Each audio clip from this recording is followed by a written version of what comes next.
Like we went to that fancy.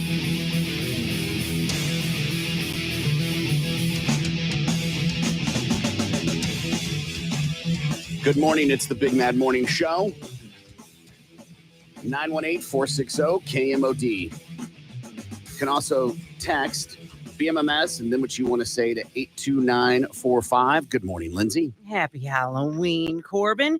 Submit your band one-song demo on the contest page at KMOD.com for your chance to play in the 17th annual Cancer Sucks concert at the Canes Ballroom on November 25th. We only need one song and make it clean and send it away. Good morning, Gimpy. Good morning, Corbin. It is Halloween, so tonight we're going to have our annual Halloween Monster Metal Mash going on from 7 to midnight. 5 solid hours of the scariest tunes from Sabbath and Typo and all that good, spooky, scary stuff. Make sure you tune in tonight, 7 p.m. with Josh. Qualifying people for Bud Light Bedlam. Someone's going to win a pair of tickets to go to Bedlam. And Josh Whitney of Inola got the qualifying. So Josh is in the running. Someone's going to win tickets. Bud Light swag, $100 Visa gift card in a case of Bud Light. We're going to give that away Friday on the air. So make sure you're listening for that, okay? All right.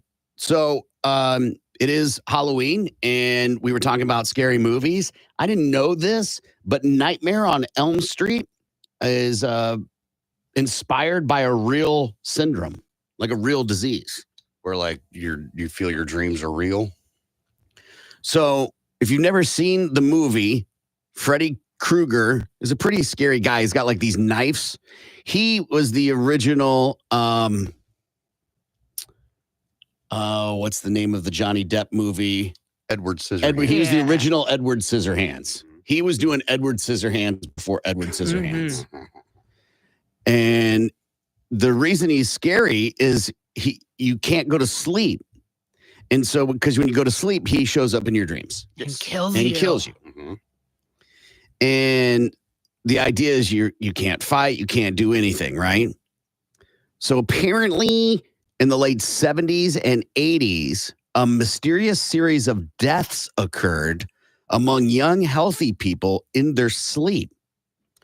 All but one of the 117 documented victims were men, and the vast majority were Hmong refugees from Laos. Mm. They had no underlying illness, and their autopsies revealed no cause of death. The syndrome was named SUNDS, S-U-N-D-S, for sudden, unexpected nocturnal death. The victims had horrific experiences during the Vietnam War, but why they died suddenly years later in a land where they were safe, nobody can explain. Mm.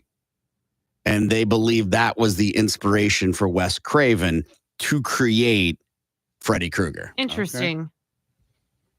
It's a neat, cool backstory. Thanks. Mm-hmm. Cool story, bro. Yeah.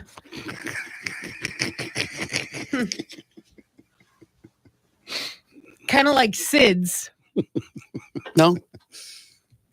But for grown-ups. I mean, it's got the word sudden in it. That is true. And death. And syndrome. Mm-hmm. Mm-hmm. But not like SIDS at all. Yeah. I mean, they're dying in their sleep.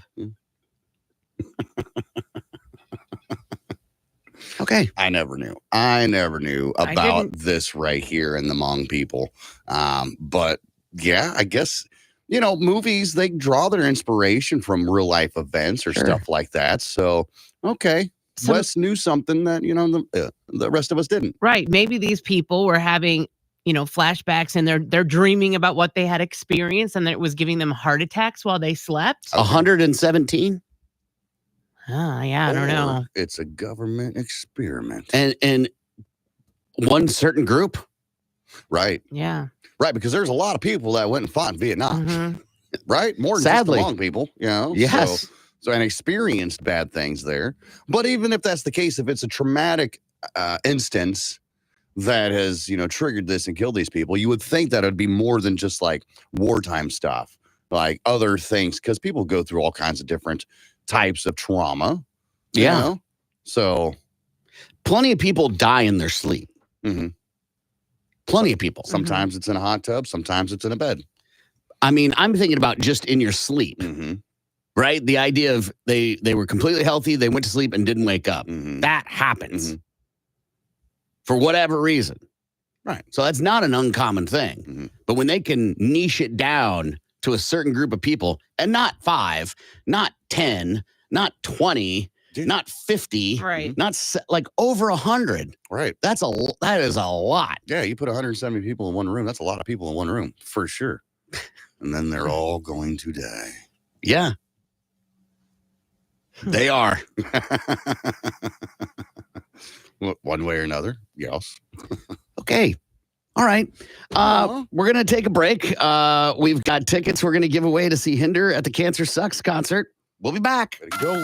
Say that the man's testicles were removed and eaten. This is a thing. By How many Lieutenant stories have we read about castrations? Yeah. At least a small handful that I can think of. I didn't even mean to do that. I know you didn't. I can tell just by the way you delivered it. Yeah. It feels like we've read. I mean, it happened here in Oklahoma. Yeah. Some guy come down to meet two other guys, and they end up cutting his balls off or something like that. Yeah. Is it for fun, or are they, trying to prove a point? I don't get, because me personally, I would never chop my balls off for fun. No. Is it a Musa muffin thing? Like you go for a little BDSM, just like tightening, and then there's some menacing people out there, and like, I'm just going to slice them off. Right. Let's see how far we can take this train. Okay. That doesn't. I cannot piece together these stories. This is one of the stories we do that I'm like, I don't get it. Right. I don't get why it happens. I don't get the people that are up for it. Not that this was a willing participant. We don't know that part. Right. The only thing that I can think of is obviously there's some kind of mental issue where the person whose balls are chopped off maybe has like a sex addiction or something to that effect. And they think that that's the only way they can get over it. The only way that they can cure themselves is to cut off that part of the body. Yeah. So therefore they won't have that sexual desire anymore, whether it's, raping babies or like dogs.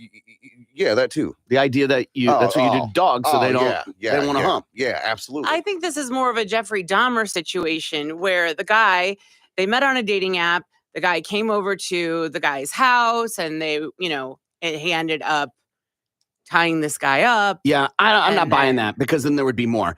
This isn't, you know what I'm saying? You don't go, I understand there's a first time for everything, but you're not going to be like, well, I think next time I'm willing to take a step further, get the skillet out. Right. That's also like it's also an important feature. Did he cook them or did he eat them raw? Right. Because eating a heart of a deer is not an uncommon thing. Sometimes straight out of it, sometimes cooked. Right.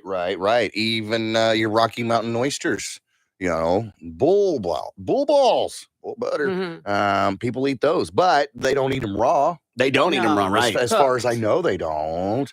If you do, that makes you a little weird, and I don't think we should be friends anymore. The idea that these two crazy people found each other, if that's the case, God, the universe is insane. Imagine the life they could have had if you would not have died. I think they had the life they imagined. He just ended up dead and ballless. I think we don't know the motive of the other person from the story. Yeah. But that sounds like that was the motive of this guy. He literally was like, whatever you want to do, Judge. Right. Apparently, and I dug into this guy a little bit. He had a master's degree. Like he was pretty, he was the Unabomber had a master's. He was, come on. True. Yeah. Did you get that online nowadays? Sentencing for him will be held on December 15th. I saw a thing yesterday online. I don't know if it's true, but you know how they caught the Unabomber? They caught the Unabomber. He was such an elitist. Like he thought he was so much better than everybody else. He couldn't stand the phrase, have your cake and eat it too. Yeah. And because he's like, that makes no sense. He was like, you can't have your cake and then enjoy it, like some other phrase. Yeah. And so he wrote this manifesto that got printed in the paper. And his sister-in-law, who always thought he was a little off his rocker, was like, I think this is your brother. Went to her husband and he looked at him and was like, I don't think so. And then read the line that his brother was one of the only people who ever said, you can't have your cake and then enjoy it as well. Right. Oh. And that's how they got him. Wow. Ooh, damn it. Ted Kaczynski, man, busted for beating. Also, he was one of the people that did the acid experiment where they gave everybody a bunch of acid to see how they would react. Okay. And he went crazy and he never forgave them. Well, that would make sense, but no reason to go and send bombs through the mailbox. Yeah, Just saying. universities and bombs and airplanes. Right. The Unot bomber. A doll feels a little too childlike. Right. Any kind. Yeah. Right. Any kind. The obvious, the sex dolls would the be. word doll Right. is what negates it for me. Well, Right. So toys, they have sex toys. Toys are for children. No, they also have toys for adults. Like Drills. Right. Okay. Big boy toys. Big boy toys. Yeah. Gotcha. Yeah. And for the big Beach girls, toys. Yeah. Okay. Lake toys. Okay. Toys is synonymous across the board. Uh-huh. Mhm. Dolls, 94% associated with children, specifically Yes. girls. Okay. So it's a little bizarre. A little weird. To each is their own. See, I'm not going to spend $2,700 on one of those real live looking sex dolls. That's just for I'll me. take the bait. How much would you spend? Yeah. What is your top out My top out on sex dolls? if I was to purchase a sex doll, now obviously, yeah, you could go and get one of those $50 jobbies that they always look surprised or whatever. But I would like to have, if I was going to get one, it would be one of those real dolls, right? But I'm not. Maybe $1,000, maybe $1,000, and that's a lot. That's a lot, right, man. Let me. I can speak Gimpy. He is not saying he would spend $1,000 on it. Right. Okay. He's saying gun to the head. Right. Okay. Right. Right. Absolutely. I think if he were going to buy one, that would not be the price point he'd shop at. Mm. He's saying if he had like the most, Right. it would have to be a utopian world. Probably would have had won $1 billion lottery. Like, yeah. Well, if that's the case, if I'm winning a lottery, then yeah, I want to get the high end one, man. Spend, $3,500, get everything that feels real, maybe one that's like got AI and can If you talk want back to- to you a little bit. If you won the lottery, you wouldn't need to buy a sex doll. You'd have women lined up if you won the lottery. not if you want to. You don't trust people and you don't want them around. You think all they want is money. Boom. That real life sex doll ain't taking me to the cleaners. I'll be taking her to the cleaners, but she ain't taking me. Nay, nay. Do you take a job as a rich person sex toy cleaner? No. How much are we getting paid? That's the real Minimum wage. question. Minimum wage. I'm not getting paid $7.50 to go Everybody needs a job. to go scrub out some rich person's sex doll. Okay, but you get to. Sorry. However, you then get to be in their house when they're not there, like as a house I caretaker. get to use all their Yeah, luxuries, so yeah. that means I get to drive the cars. Probably not the cars, but you get to then- use their house. I'm out then. If all I get is one room, No, and I like get they're to not use the- there, so you can have the kitchen, you get to do the pool, like whatever. When they're not Absolutely. there, you're the caretaker. yeah, but I'm not going to be able to sleep in their luxurious bed with their 1,000 thread count Egyptian cotton Sure, sheets. You see they're what I'm not. saying? Yeah, but they're not putting a futon Right. in your room. Even then, if I don't have access to all the amenities that you have, we're talking, cars, boats, jet skis, private, planes, whatever, then I don't want any part. I would, if I had access to all that, sure, I'd do it for minimum wage. Why not? Yeah, young me, Mm. access to all that stuff. Sure. Yeah. I mean, every job's got hard days. I've told the story. I was a dog walker in San Francisco. The only difference between that job and any other job is I put the crap in my hand. That's the only difference. Exactly. Every job has bad things you got to deal with. Absolutely. And that one just happens to be the job. Right. So, I mean, it is what it is. But look, I could throw house parties, when they're gone, invite my friends over. I mean, you're jeopardizing your job at that point. Absolutely. But, hey, ride the wave while you can, right?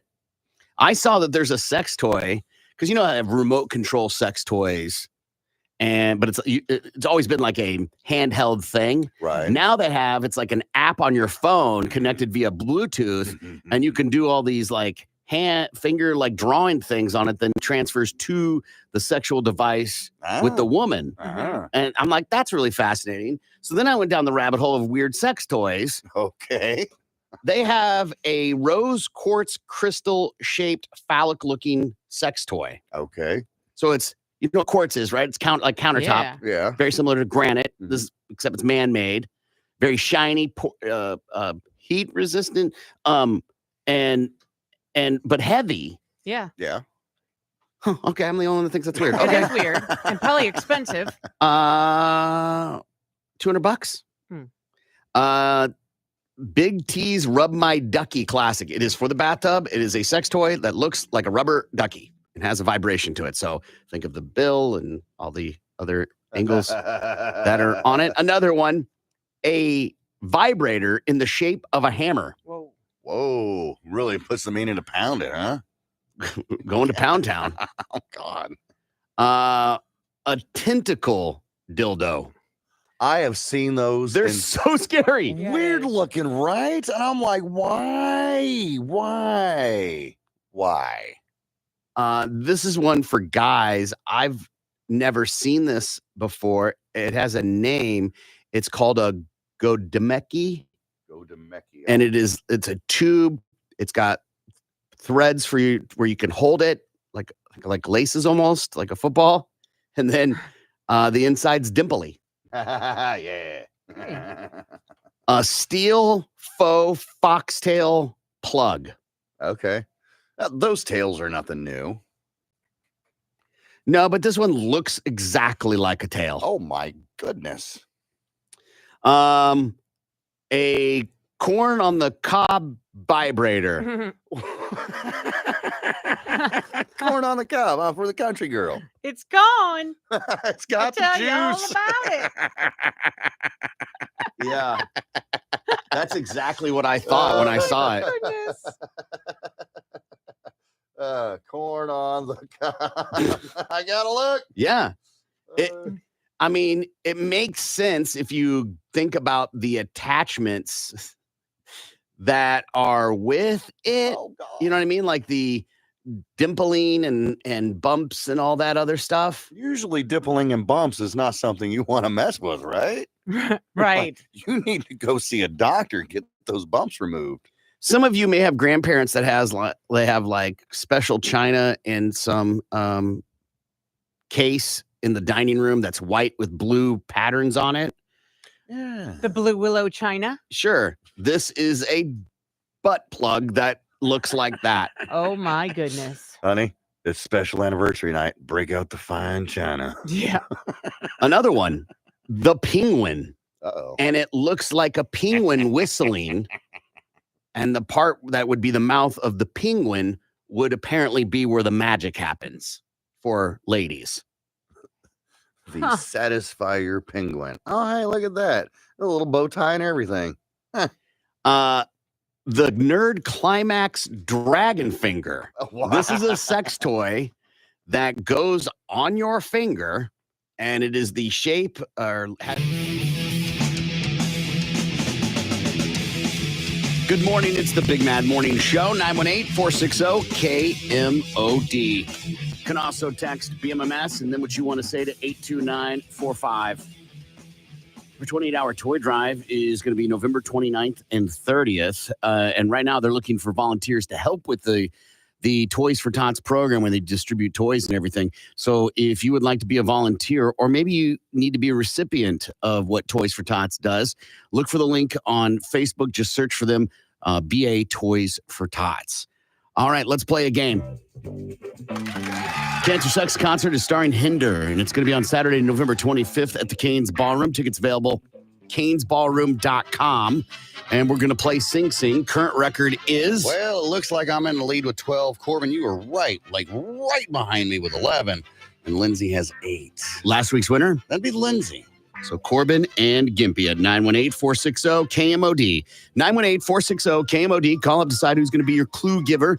Whoever gets the most right is going to win tickets to see Hinder on November 25th at the Canes. Good morning. You're on the air. What is your name? Oh, this is Martin. Hi, Martin. How are you? I'm doing all right. Good. Martin, who do you want to give clues? Gimpy or Corbin? Corbin, my name's Lexi. Sorry, I missed that. Okay, Martin. 60 seconds are on the clock. Timer starts after the first clue. Are you ready? Sure. Here we go.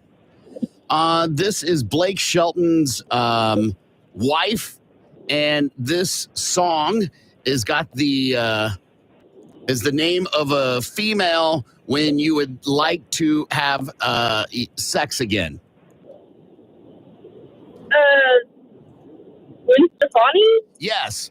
And what's the opposite of boy? The opposite of baloney? Boy.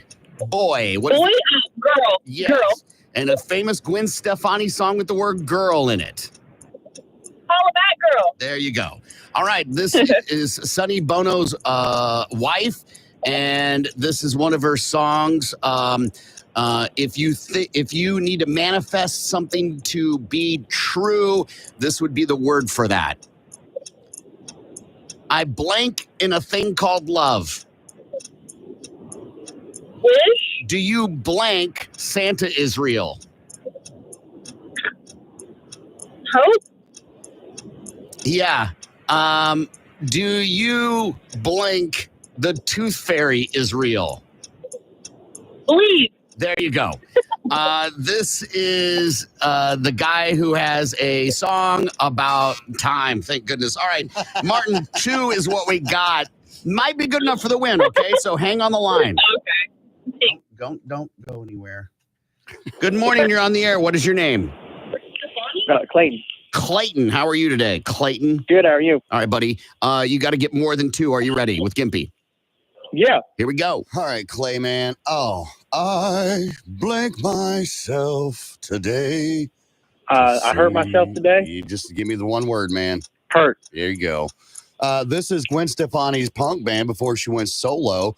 And this is a, what you would say if you, when you say nothing at all, like when I'm Don't speak. There you go. That's Wow. good. That's good. They're Strumming gonna say my believe. pain with his fingers. Living my life through his words.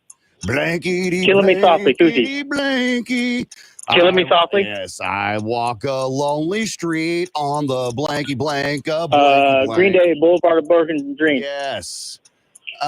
This is an 80s rocker lady, and oh yeah, pass, whatever. It doesn't really matter. I mean, what anyway? 80s heartthrob. She had the mole on her, and she was a judge on American Idol. She seemed to be Paula drunk. Abdul. There you go. And what's the opposite of curvy?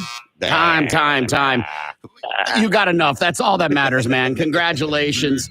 You're going to go see Hinder on November 25th. Excellent job, Clayton. Awesome. All right, buddy. Don't go anywhere. Martin, I'm sorry.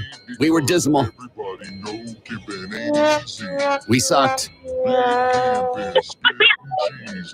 Okay. All right. Goodbye.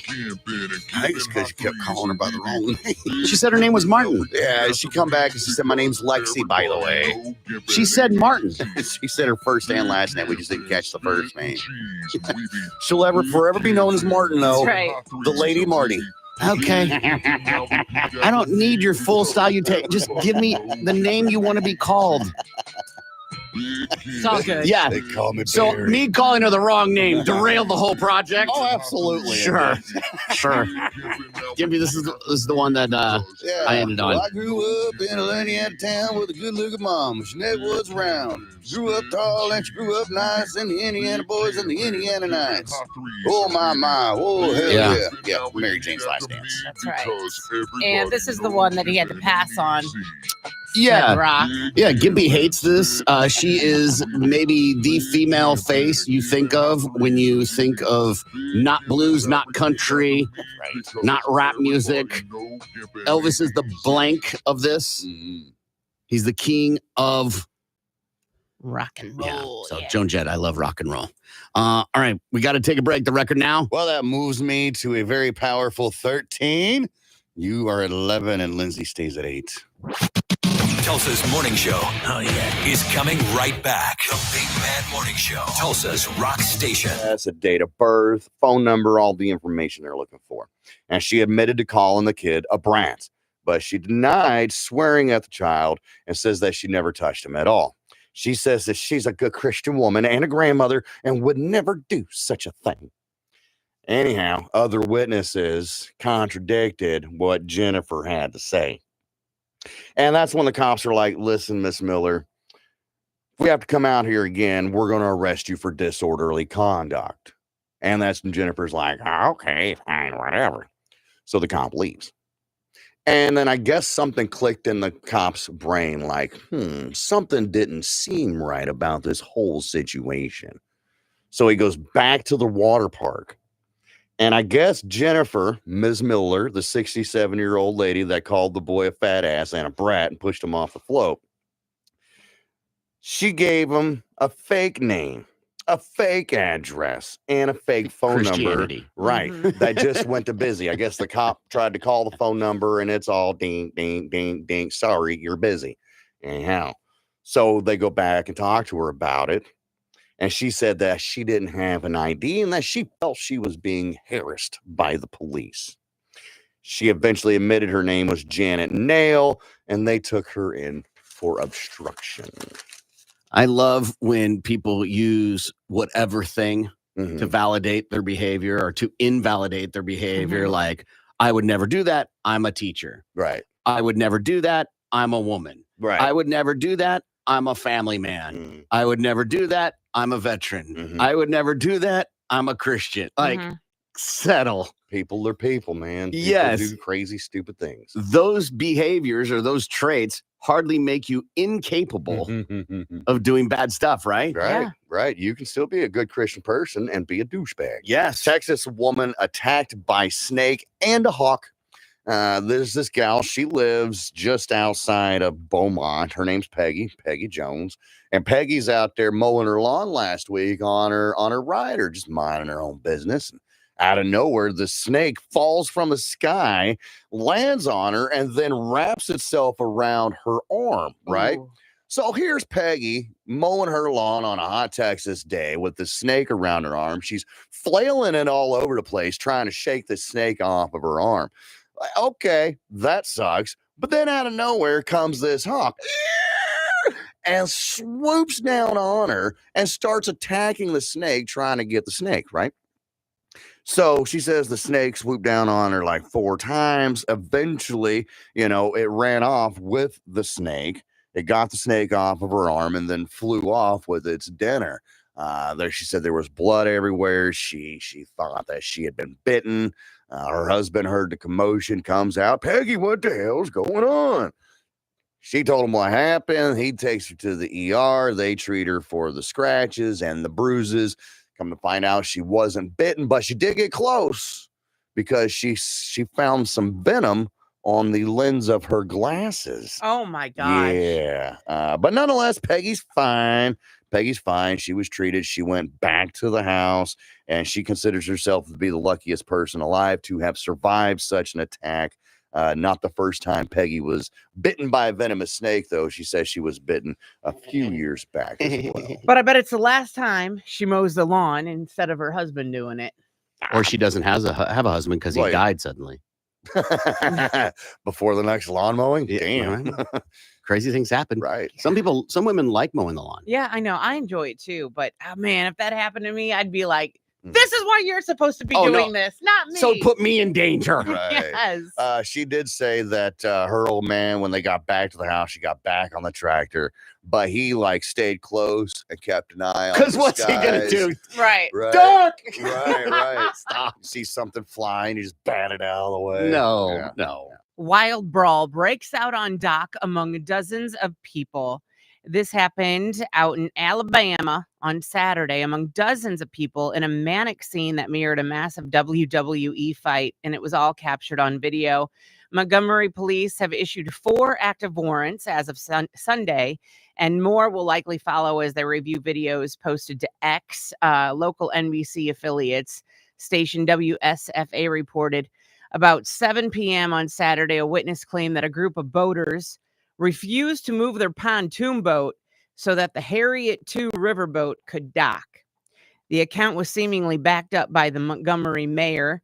He said last night the Montgomery Police Department acted swiftly to detain several reckless individuals for attacking a man who was doing his job. Warrants are being signed and justice will be served. A shirtless man appeared to throw the first punch, running up and punching the dock worker in the face. The worker tosses off his hat as onlookers shout, and the two struggle before 2 more men jump in and punch the staffer. A woman can be heard yelling at others to help the employee. A man then runs down a ramp to the dock, and another jumps in the river and swims over to defend the worker. Several others walk down on the dock in support of the dock staffer, and the fight appears to end. However, another clip shows a group of people approaching the pontoon boat, and the opposing groups began throwing punches, pulling hair, and even tossing a woman into the water as bystanders then start shouting.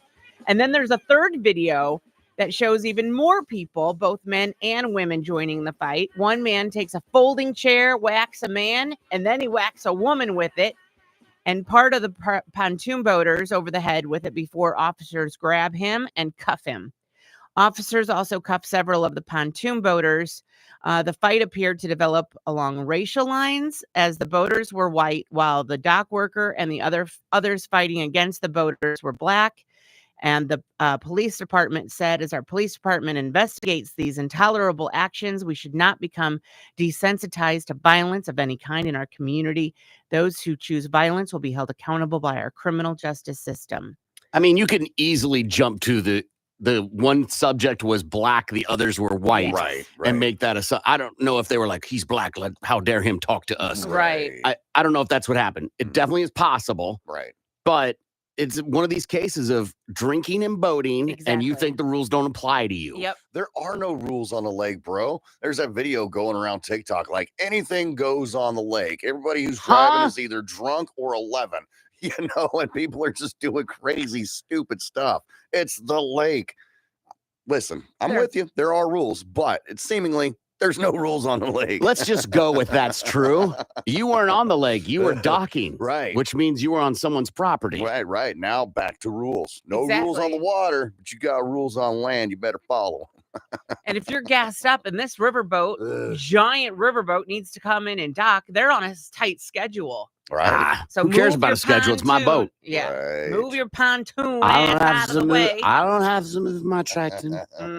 Road rage leads to fight with spray paint. This happens down in Houston, where there's a dude. His name's Dave Winston. He's driving down the road on his phone, not paying no damn attention, kind of weaving in between lines. And so the people on the road call up the cops. And before the cops get there, Dave's at a stoplight, still on his phone, not paying any damn attention. So light turns green. The guy behind him honks his horn. And Dave's like, what the hell, man? And they start yelling back and forth. They take off eventually. Well, while they're driving down the road, old Dave starts throwing stuff at the truck that's behind him that honks horn at him, yelling and cursing, rabble, rabble, rabble. They get to the next stoplight.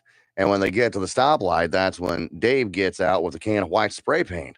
And he uses that to go spray paint the face of the driver behind him that he's fighting with, along with his truck, spray painted his car, and then use that same can of spray paint, break the back window. There you go. So then the guy that honked his horn at him, it's not sure. Nobody really knows what happened here, whether he had his own can of white spray paint or he used the same can of white spray paint. But he goes and takes a can of white spray paint and sprays Dave's face with it. So now you got these two people pissed off at each other, white face spray painting, right? Cops eventually come out. They determined that Dave was the asshole aggressor in this one, and they took him in for felony criminal mischief. What? Yeah, the pictures are amazing. Yeah.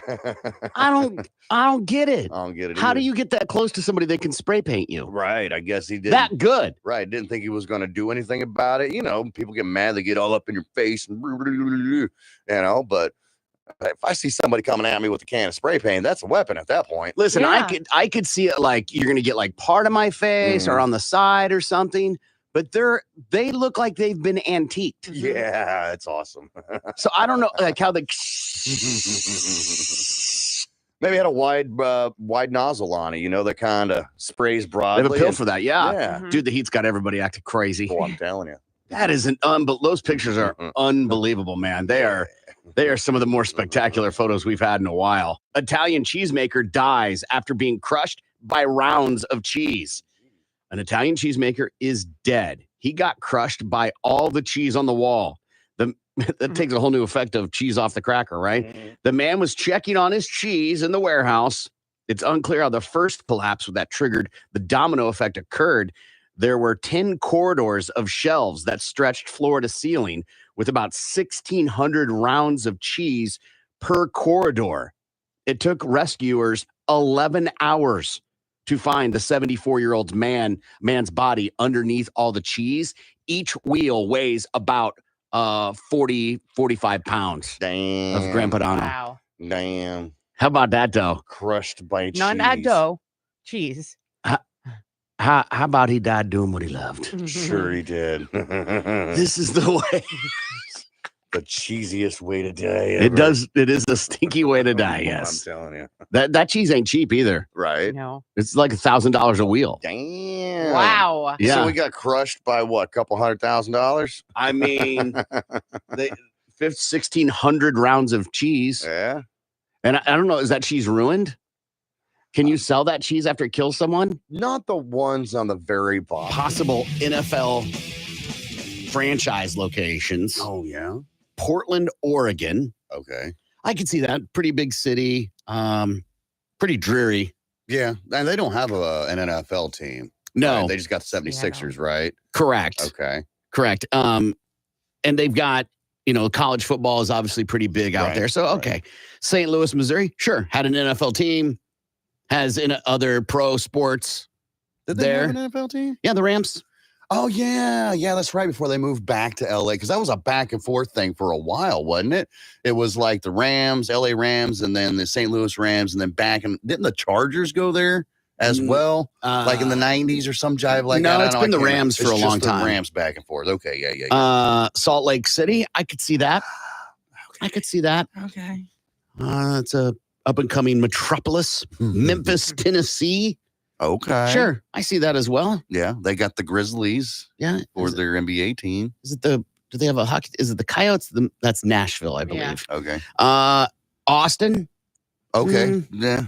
Mm. Bunch of damn yuppies. No, I mean, no, Austin's awesome. It is a highly percentage-wise growing community. Mhm. It's a nightmare to get around there. Truth. But you already got in Texas, you already got Houston, Uh-huh. you already got Dallas, right? And now you're going to add Austin, which is just outside of Houston. Right. But they're like that with all the professional teams, right? With baseball, they have multiple teams. With basketball, they have multiple teams. And I get it. Texas is a huge state. But I'm right there with you. Why would they need another one? Yeah, I just don't love that. Mhm. It feels you got to play the long game, Yeah. and they don't have any other professional teams there, so Right. I don't love that. London, yeah, I think this is probably the more likely answer. Right. Because we're trying to do this whole bring it overseas sort of thing. Yeah. Mhm. Yeah. Munich. We have not yet seen how fruitful football is going to be, NFL is going to be in Mhm. Germany. Mhm. It's looking like it might be. Toronto, Canada. I see this. I see this being a thing. Yeah. I mean, they've got the Blue Jays as part of MLB. Yeah. Yeah. Which It's I always not. thought was a little weird. Well, the but okay. Canadian football's already established. Mhm. So there's already an affection for football. Yeah, but isn't Canadian football totally different than American is. football? Not It like is. soccer and football different, but it's just slight differences, Yeah. right? And there's European football too. Mhm. Mhm. Not foot, but like there's Right. European football. Right. And a lot of guys will go and play in those leagues when they can't make a cut on the NFL. So Okay. it's not a giant jump. It makes more sense than Austin. Oh, absolutely. Tokyo, Japan. No way. Too long a flight. I'm not kidding. It's too long. Yeah. It's gotta be like 13 hours or something. Ooh, Okay. Let's Right. pass. London's like 8, right? You would have to really feel. Rio de Janeiro, Brazil. I don't see this. I know there's talk of them doing a game there in the future, but I feel like that's a leap. Mexico City, Mexico. Yeah, I could see that happening. There's been some success. The Latin American community has really gravitated towards NFL, so I could see that happening. Yeah, but the Raiders got them already. And then on this list is also Oklahoma City. Yeah. See, and all right. No. That'd be awesome. I like the idea of a professional Oklahoma team. I'd rather it be based here in Tulsa as opposed, because Oklahoma City's already got the Thunder. They've already got a professional team of sorts anyway. And what do we have here? No, I know, but Exactly. you can't just go because we want it. There's got to be some No. economic backup to prove that it's worthy. I think they take that plot of land, Stroud, where the tornado went through, and you put it there so it can feed both cities. I don't hate that idea. I don't hate that idea. The players can choose what city they want to live in. Uh-huh. Right? It's not a far drive. I know we think it's far, but in most big cities, 60-minute commute happens. That's easy money right there. And there could just be the Oklahoma whatever it is. Yeah. You know, instead of being designated Oklahoma City Thunder or the Tulsa, whatever they would call them, you know, Bison, whatever. The NBA's done really well in Oklahoma City. They have been there, over 15 years, right? When the hurricane happened and we had the Hornets for a little bit and that kind of spurred that. And then we stole the Supersonics. And so I don't hate it. I want longevity, and I don't know if an NFL, I would hate for them to see them leave. Mm-hmm. Right. So here's the question. Would that create a new team, or would it be an existing team? No, it's an expansion. Okay. So it's a new team. And if they do that, I also want a super train.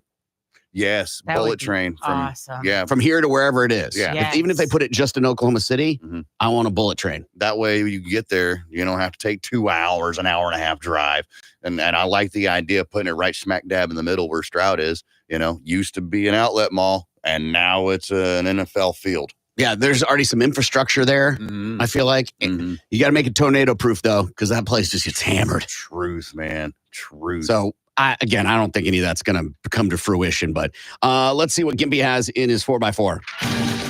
Well, Coleman says here that the judge orders feds to stop cutting razor wire at the southern border. And a ruling yesterday, a U.S. district judge granted a temporary restraining order banning the federal government from handling the wire installed in Eagle Pass, Texas. The only exception is in a case of a medical emergency that could result in injury or death. It says here that GM reaches a tentative deal with the UAW, finally. The union reached a tentative deal yesterday with GM that puts an end to the strike that began more than 6 weeks ago. GM is the last of Detroit's big three automakers to reach a deal after the UAW reached an agreement with Stellantis over the weekend and with Ford earlier last week. The new deals include boosts in wages and benefits, reduces an 8-year path to top wages to 3 years, and allows the right to strike over any plant closures. Okay. The FDA warns against the use of certain over-the-counter eye drops. So if you suffer from dry red eyes, this could be for you. I'm a daily eye drop guy. Are you really? Like to the point where one would say you're hooked on it? You know how people get hooked on nasal spray and stuff like that? Yeah, no. Allergy eye drops. Gotcha. And then towards the end of the day, my eyes are pretty dry, so I have lubricating eye drops. I've used them before, but all the years growing up and all the chronic I've ingested, it's never been a thing for me, man. My eyes Pickled. my eyes get red, and my friends would be like, "Oh, don't you want some eye drops to hide from your parents?" No, You're good. So I'm fine. which ones are they saying that we have to look out for? Well, let me get to that, Lindsay. Thank It says you. here that the FDA is warning consumers not to use over-the-counter eye drop products from several major brands. The agency said there could be risk of eye infections leading to vision loss or blindness. The brands include CVS Health, Rite Aid, Target Up, Velocity Pharma, Leader, and Rugby. The FDA said investigators found unsanitary conditions in the manufacturing facility and positive bacterial test results from the environmental sampling for critical drug production areas in that facility. I hear stories like this, and I think about how crazy it is that we do this all the time. What makes this story so bizarre is how rare it happens. Right. When really it should happen a lot, but that's why things like policies and government regulation is important. Right. Right? Well, That's what I thought about. I was like, man, I can't believe this doesn't happen more. right. I'm sure. I mean, not everything's 100% clean in the world, right? No, there's an acceptable amount of feces allowed in your food. Absolutely. And just to think you could be dropping that stuff in your eyeballs. People already have. Yeah, causing vision loss and temporary blindness. This isn't a proactive, this is a reactive thing. Like, oh, wait a minute. My eyes bother me. I bought some new drops the other day for allergy and put them in, and it made my eyes sticky. Well, they have. Sure it wasn't that bottle It was sealed. of water. It was sealed. Okay, but now they have the kind that are like it's gel. Yeah, instead of that's liquid. not this. That's not sticky. Okay. Right? This, when I put the drops in and they were sticky, like my eye had like a weird sticky texture to it. When I'm normally, my allergy drops aren't like that. Yeah. Interesting. Hey, lastly, here, the University of Oklahoma receives a $1.8 million EPA grant to study children's health. The OU faculty has received $1.8 million grant from the Environmental Protection Agency to study children's health related to chemical exposures. This grant is established to establish a research center to address children's cumulative health impacts from agricultural and non-chemical exposures. The grant will create the Children's Environmental Health Center in the U.S. Southern Great Plains, which includes Oklahoma and Texas.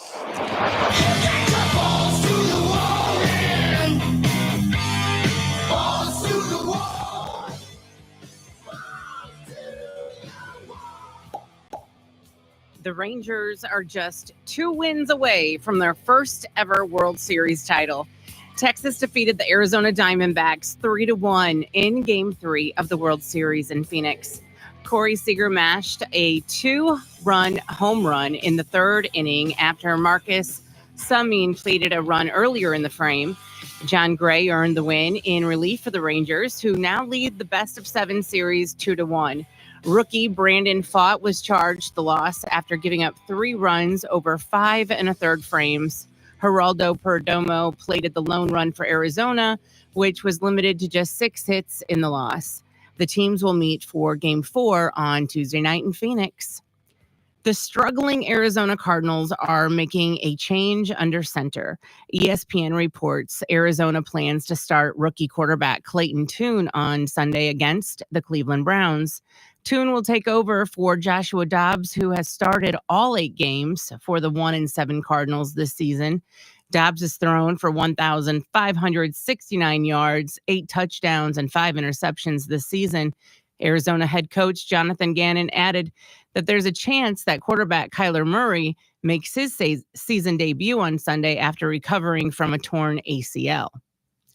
The 76ers are making a blockbuster trade with the Clippers. ESPN reports Philadelphia is sending 10-time NBA All-Star James Harden, PJ Tucker, and Philip Petrusev to Los Angeles in exchange for Marcus Morris Sr., Nicholas Batum, Robert Covington, Kenyon Martin Jr., multiple draft picks, and a pick swap. Harden notably requested a trade in the offseason after publicly clashing with 76ers president Daryl Morey. The 34-year-old guard had opted into his $35.6 million player option for the season, but has yet to play a game. And that's your Balls to the Wall Sports. I'm Lindsay on 97.5 KMOD. Balls to the Wall Sports is powered by Miller Lite, the original light beer. Great taste, 96 calories. A few of those cute little creatures. Cute. Get out of here. Yeah, no kidding. Text came in. I also learned that people tip the trash man with cash and beer. Nice. I mean, cash, I've done that. I've tipped the trash people. The problem is they're not always the same people on every route. Right. And then, so I'm thinking them what, for the one time they did, I don't know. But to tip beer, I don't know if they drink beer. Mm-hmm. Right. You're just assuming at that point. And then they take it anyway just because of the gesture. Thanks. Right. I'm and a throw it in the recovering trash. alcoholic, Yeah. asshole. They're like the rich people who throw away new shoes. Right. Yeah. Brand new electronics. My friend's dad was a garbage man, and when he would pick up from places like Walmart, Best Buy, if they had TVs or PlayStations, any type of electronics, laptops in the garbages, he'd bring them home. He had friends that would fix them, and we'd get new electronics. Not bad. I know a lot of people that have done that. Yeah. Go dumpster diving and find stereos and TVs and stuff. Yeah. Hospital biohazard waste. I ran a large trash hauling company in Georgia for 3 years. I can't tell you how many times hospitals threw their bio waste out to save on disposal fees. It got so bad the landfill ended up reporting them. to big fines. In this state, you can take a thing of syringes, and as long as it's in not a Sharps container, but a container that cannot be punctured, like a thing of laundry soap, you can just write Sharps and then throw it in the trash. Huh, how about that? Someone texted in, I work for waste management. It does happen often. Homeless and crackheads sleep in the cans that I pick up, and it is cray. Yeah. So anyway, one man's trash isn't always another man's treasure. Overwhelmingly, you gave us garbage. Thought we'd do a little fill in the blank news. I'll read part of a headline, leave part of it out. If you can guess the blank part correctly, good on you. First one, Mattel introduces blank Barbie doll. Mattel introduces blank Barbie doll. That's fun because they got so many different ones now. They've got prosthetic Barbie. They've got slightly overweight Barbie. Pregnant Barbie. Pregnant Barbie. I'm trying to think of the other Barbies that I've seen at the store. They got a handy-capable Barbie in a wheelchair. Think it's a transgender Barbie? Wouldn't surprise me. We'll go with trannies. If you've seen the movie, you know Kate McKinnon is a breakout character in the movie. Weird Barbie from the hit movie Barbie is getting its own doll. The doll, inspired by Kate McKinnon's character, and is complete with a pink baby doll dress, short, spiky blonde hair, and pink and blue highlights, squiggly forehead line, and a circle around her eye. Announcing the doll on Instagram, Mattel wrote, Barbie knows what it's like to play just a little too much. The Barbie movie has earned more than $1 billion at the global box office, making it the first film solely directed by a woman to ever cross that mark. Funeral Home is offering blank-themed coffins. Funeral Home is offering blank-themed coffins. I saw this and I thought, okay, come on now. Well, I have no idea what you're talking about. So in good number Marvel Barbie themed. You nailed it. Nail in the coffin. Ruins the entire time limit that we have. What would you want your coffin to look like? Not Barbie. Well, neither would I, but that's what people are supposedly paying for. But you're not Barbie fans. I am. Right. I love Barbie. Sure. Do you have anything Barbie themed in your home? No. Okay, then absolutely not. But that's the point, right? Yeah. Is that it would have to be something you're a diehard for. Right. Yeah. Mine be like cannabis themed or something like that. PlayStation. Barbie Mania continues to sweep the world. One funeral home in El Salvador has boarded the Barbie bandwagon in a big way. The Alpha and Omega Funeral Home in Achapan is offering a pink Barbie-themed coffin for people who want to take their obsession with pop culture sensation to the afterlife. Each of the metal caskets is decorated with stars and features lining imprinted with pictures of Barbie. One of the spokespeople says, we have to jump on this trend, adding he's already sold 10 of the coffins. It's been a success. The coffin is the latest bizarre Barbie merchandise to be released in Latin America, which has also seen products such as Barbie lunchboxes, pink tacos and pastries, and even Barbie-themed airplanes. New Jersey, only state where drivers can't blank. New Jersey, only state where drivers can't blank. Drivers, right. That's every state. Can't honk their horn. Okay. Yeah, noise ordinance. Can't get out of your car with a can of spray paint and spray paint the person behind you. Can't pass other drivers. Can't use the express lane. Okay. All those sound like good ideas. New Jersey is the only state in the U.S. where drivers can't pump their own gas. Huh. It comes as lawmakers in Oregon voted to end the ban on self-serve gas, and Governor Tina Kotek signed off on it, ending the state's 72-year ban. Gas stations across New Jersey have pushed for lawmakers to lift the ban, which has been in effect since 1949. They say self-serve gas would allow them to lower the price. Absolutely, yeah. I wonder why that's crazy. That's crazy. I thought, those days of somebody else having gas station attendants were pretty well over. Yeah. I haven't seen one in forever. There's one here in town. Is there? Yeah, Reed's over Oh, on. yeah, readers over there off of 15. Okay. But it costs you extra. And Of course it does. I don't like it. Yeah. Blank are coming to Jeopardy. Blank are coming to Jeopardy. Nerds. In there. Right. Average people. There you go.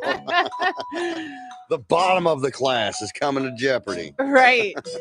Reruns. Oh, I could see that. Like on a game show network or something.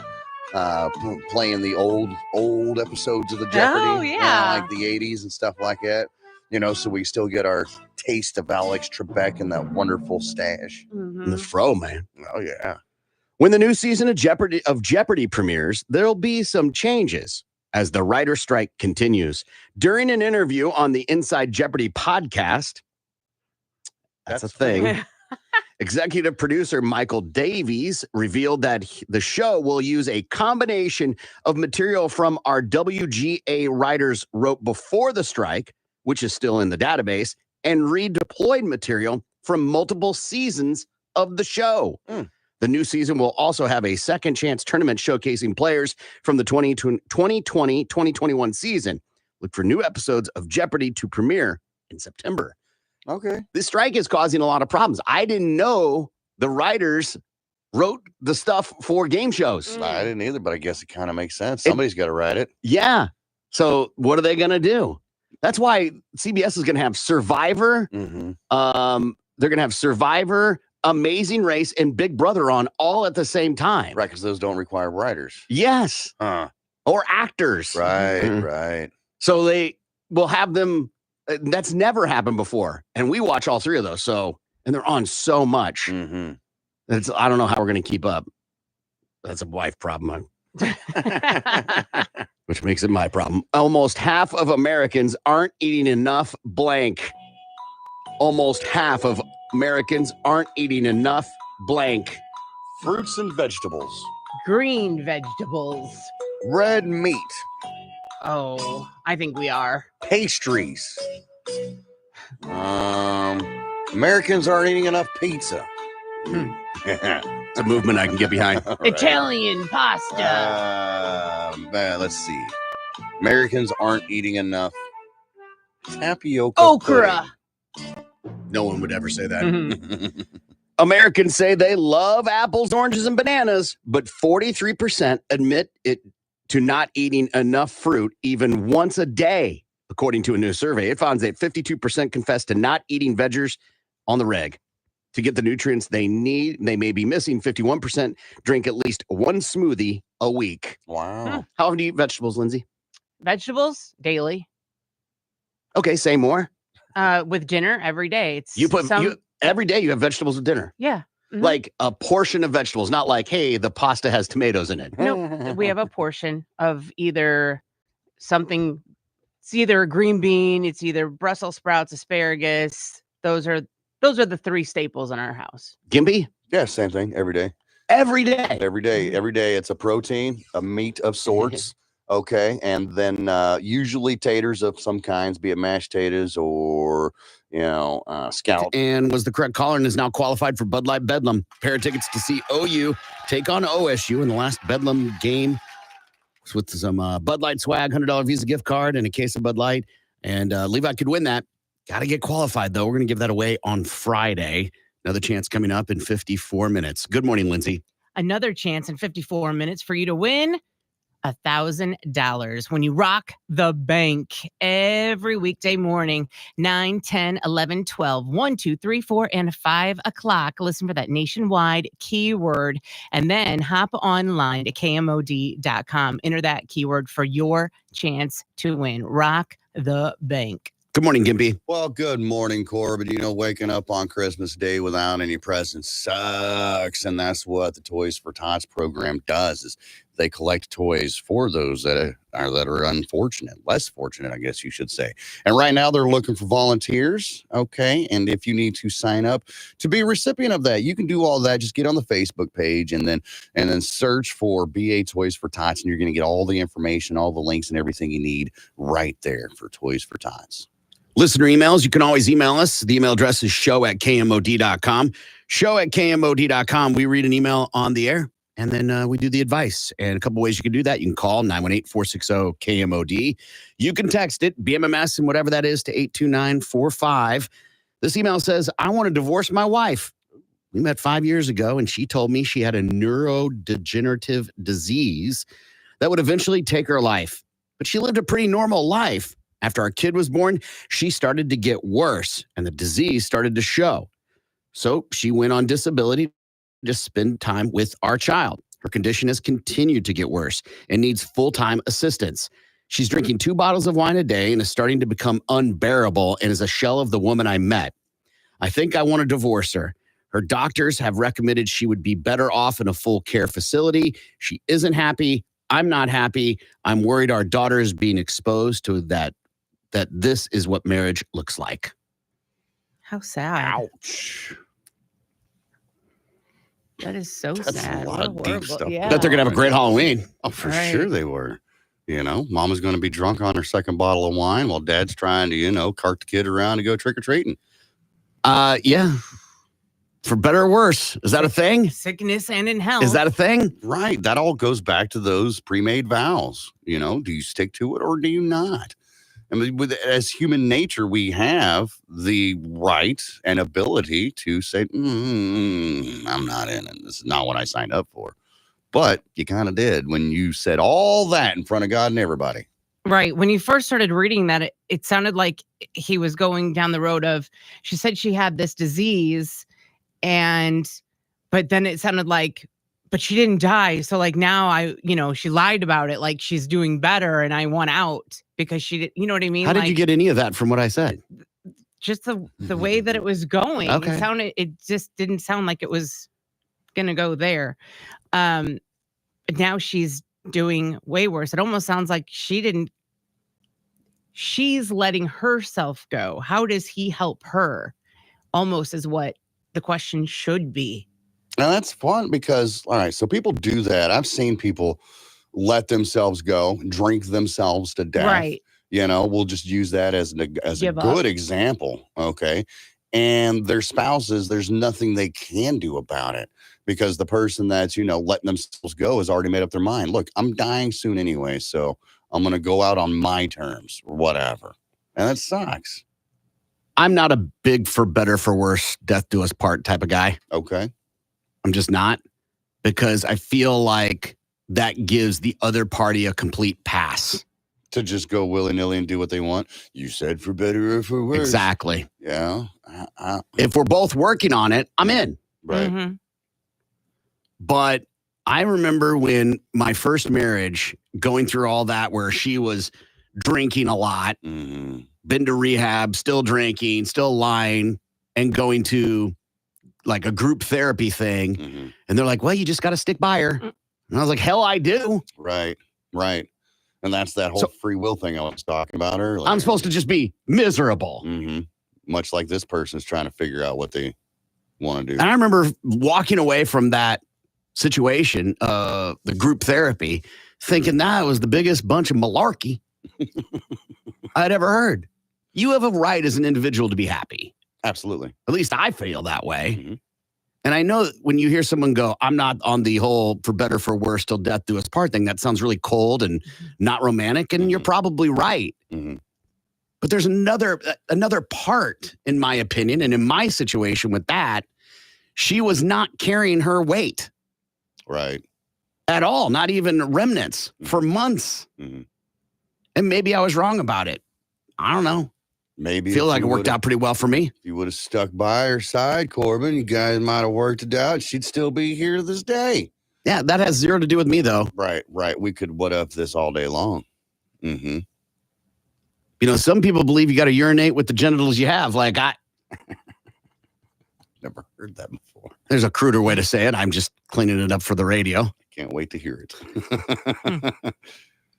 But What? the idea of like, it sounds harsh because I want a divorce because she's got a sickness. Mhm. To me, I hear she ain't playing a part. Right. And there's some texts that are like this on here. That guy's, what a dick. This other text, you knew when you married her that she was dying. This guy is a douche.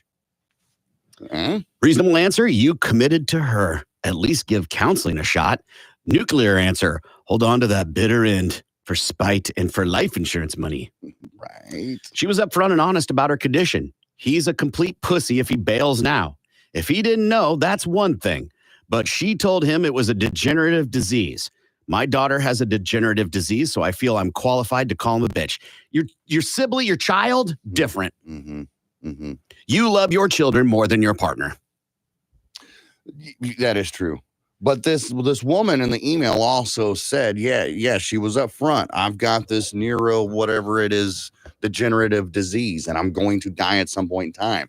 However, does that give her the right to spiral out of control and end things earlier than expected, as opposed to holding on and making it work and staying around as long as possible for your family?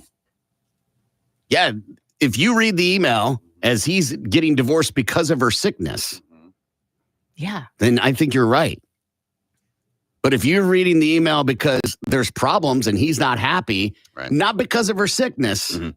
Well, because of her actions that she's causing because of her sickness. There's a lot going on, because he's saying that she's drinking. He's saying that she's sick. He's also saying that the doctor is saying that she needs full-time care in a institute. But okay, cool. Yeah, I get that. Excuse me. Are the doctors saying she would be better off because, in a full care facility because of her neurodegenerative disease, or because of the alcoholism that it's caused? Mm. See what I'm saying? Yeah. Which one is it? If it's the neurodegenerative disease, then okay. It's an interesting topic, because I do believe that when your partner gets sick, you've got to be there for them. 100%. No matter how uncomfortable and bad it is. Mm-hmm. The question for me is, how miserable should you allow to happen? Right. Because people go, oh, for better, for worse, till death do us part. All I hear is, yeah, I don't care if you're not happy. Mm-hmm. And other people go here, oh, you just don't want to be there for your partner. Text here that says that spiraling out of control is normal when you're dying. Is it? I don't know. I can't touch thing. Your body's like, well, I know my time's a ticky-tacky. I've got about 30 days left on this, or whatever it is. Your body is the only one that knows. So you're just like, whatever, just let it go. What about the other side of her family? Siblings, mothers, aunts, uncles, stuff like that. Right. Not just the upfront husband and child. What about the other ones? Do you not look at your mom and dad and see what you're doing and be like, well, sorry, I'm dying anyway? I just don't get that. I cannot relate to dying and what mentally you go through. I can't even imagine. Mm-hmm. Can't even imagine the roller coaster you go on emotionally. And you probably aren't too concerned with what your partner's feeling. Mm-hmm. Probably not. You got a lot going on in your own mind. I understand that. And I'm curious what neurodegenerative disorder it is, because there's many. Yeah. When I Google the most common, there are 5 common ones: Right. Parkinson's, Alzheimer's, Huntington's, ALS, and then a motor neuron disease. What would it matter? Why would it matter what disease this person has? Well, if she is, Is there one that's more acceptable? No, but my point is, if a doctor is saying she probably needs to go into a facility, I'm assuming it would probably be like Alzheimer's or Huntington's disease, where she's losing function of her motor skills, body, or maybe ALS. To me, nerves, any of those could Yeah. create a situation where you can't take care of yourself. Mhm. Right.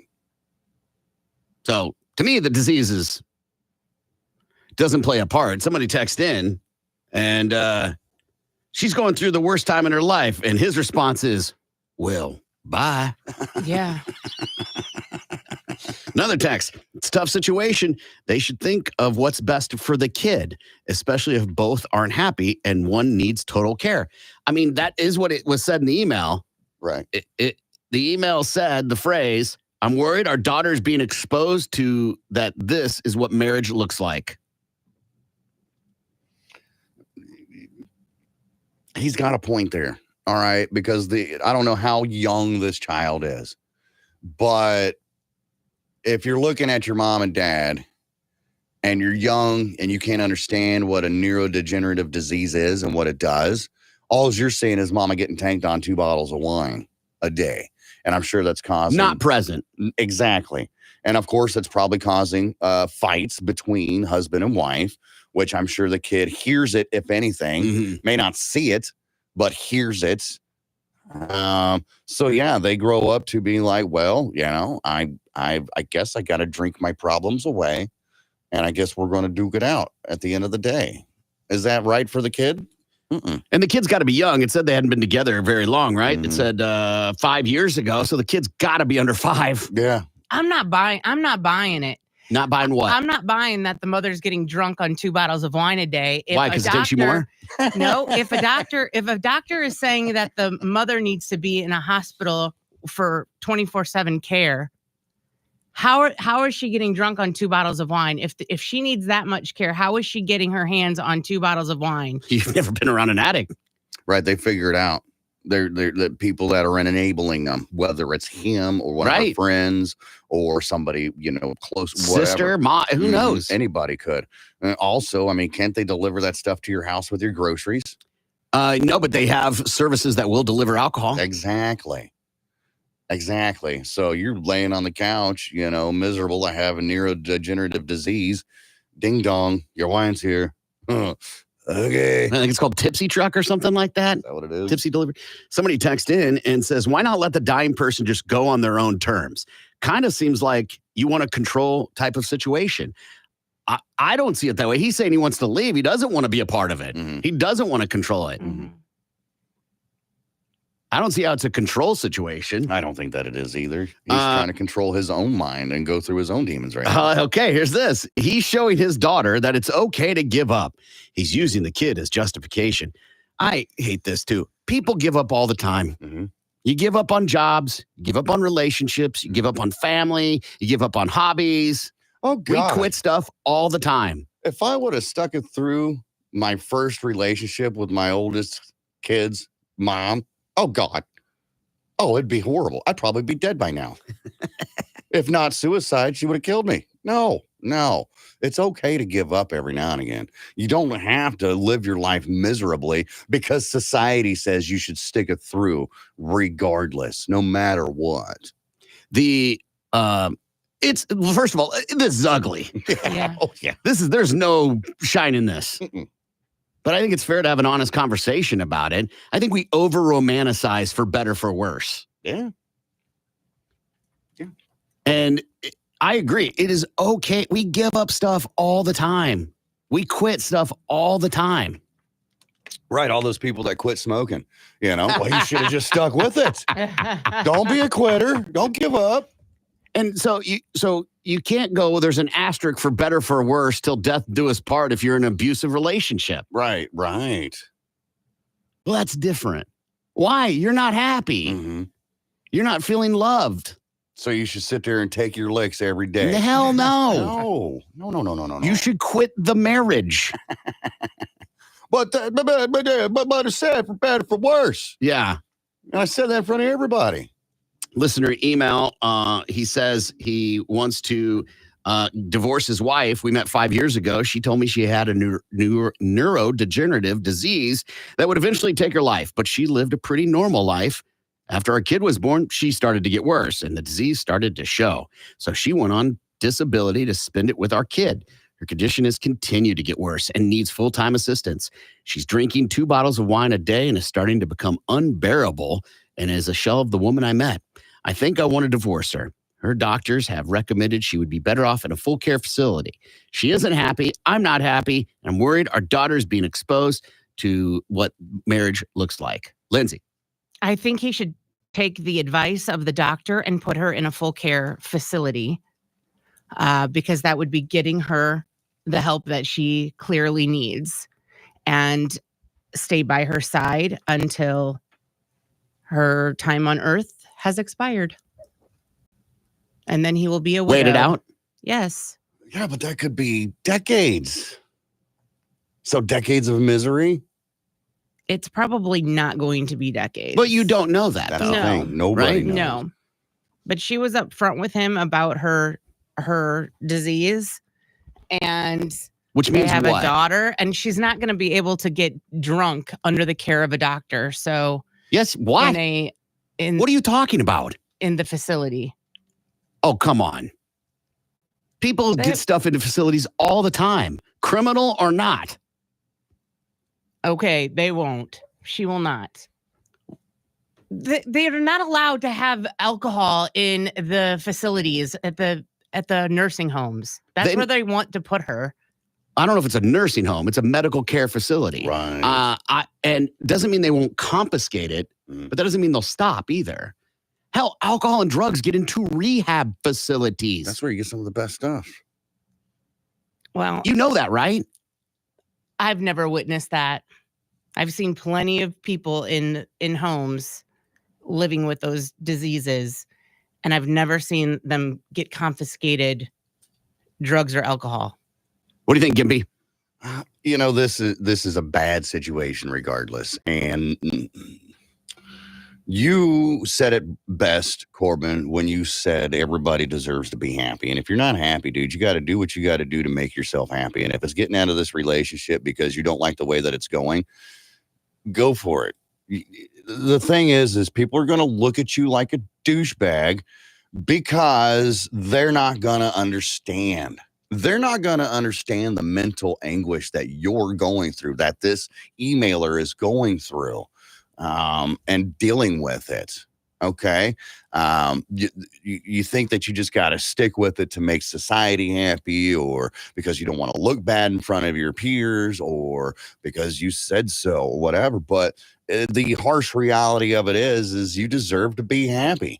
And there's no sense in being miserable and waiting it out until she finally dies. And then that's going to compound your misery even more when you can kind of get out and have a fresh start and for your own mental health. I had to get out of a relationship that was toxic for my own mental health. And that's what I said. I said, listen, for my own mental health, I got to let you go because I'm sitting here going crazy for it. So for your own mental health, do what you got to do, man. There's no way you're not going to come out of this clean. Oh. You're going to look like the worst person.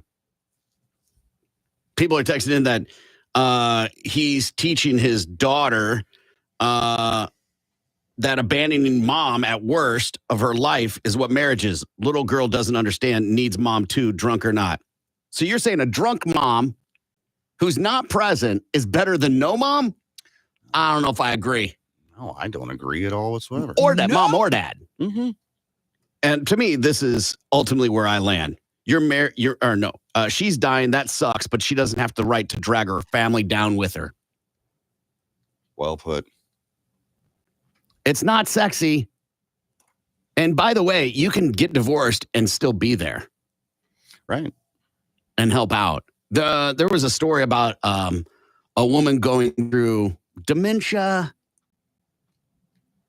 Alzheimer's, I think. Mm-hmm. And the guy was interviewing her and went on and talking about life. And he asked about her husband. And she was like, I'm not married. I've never been married, on and on and on. And then he reveals in the story that he's the husband. Right. 51st dates sort of thing. Goes and reminds her every day. Except more of like The Notebook. But yeah. Okay. But like she doesn't recall. He has moved on, married, still visit. They go as a new married couple and visit this lady every day. He's still there for her. He still helps her. He still sees her. How is that bad? Right. He's playing a part, but also being happy. Mm-hmm. Other than, and by the way, people that deal with dementia, Alzheimer's, nasty, nasty. You get taken on a crazy roller coaster. I can't say I blame him. You get no points. You're not going to get, ex-husband of the year. Right. You're not going to get father figure of the year. Right. But I think your kid will get later and go, yeah, I get it. Right.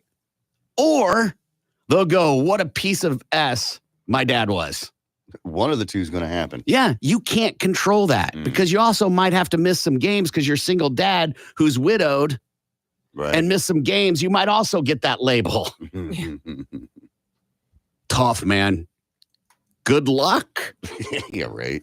Take a break. We'll be back. Tulsa's morning show continues. I watch. Yes, I can you answer the can. phone on mine. How fun are those, huh? Yeah. So they weren't too far off. Now, here's the problem with a thread like this. Mhm.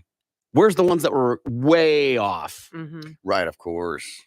right? Of course. But they don't want those. Those aren't as interesting. And they're only showing by 2023. I can't cite what year that came out of. Yeah. Right. It's just whatever the thread. Again, anything on the internet, man, you might as well just go with not true. Right. You're like, it might be true. Probably not. Might Mhm. be. Right? I was in a little Twitter conversation with somebody about the Twitter files.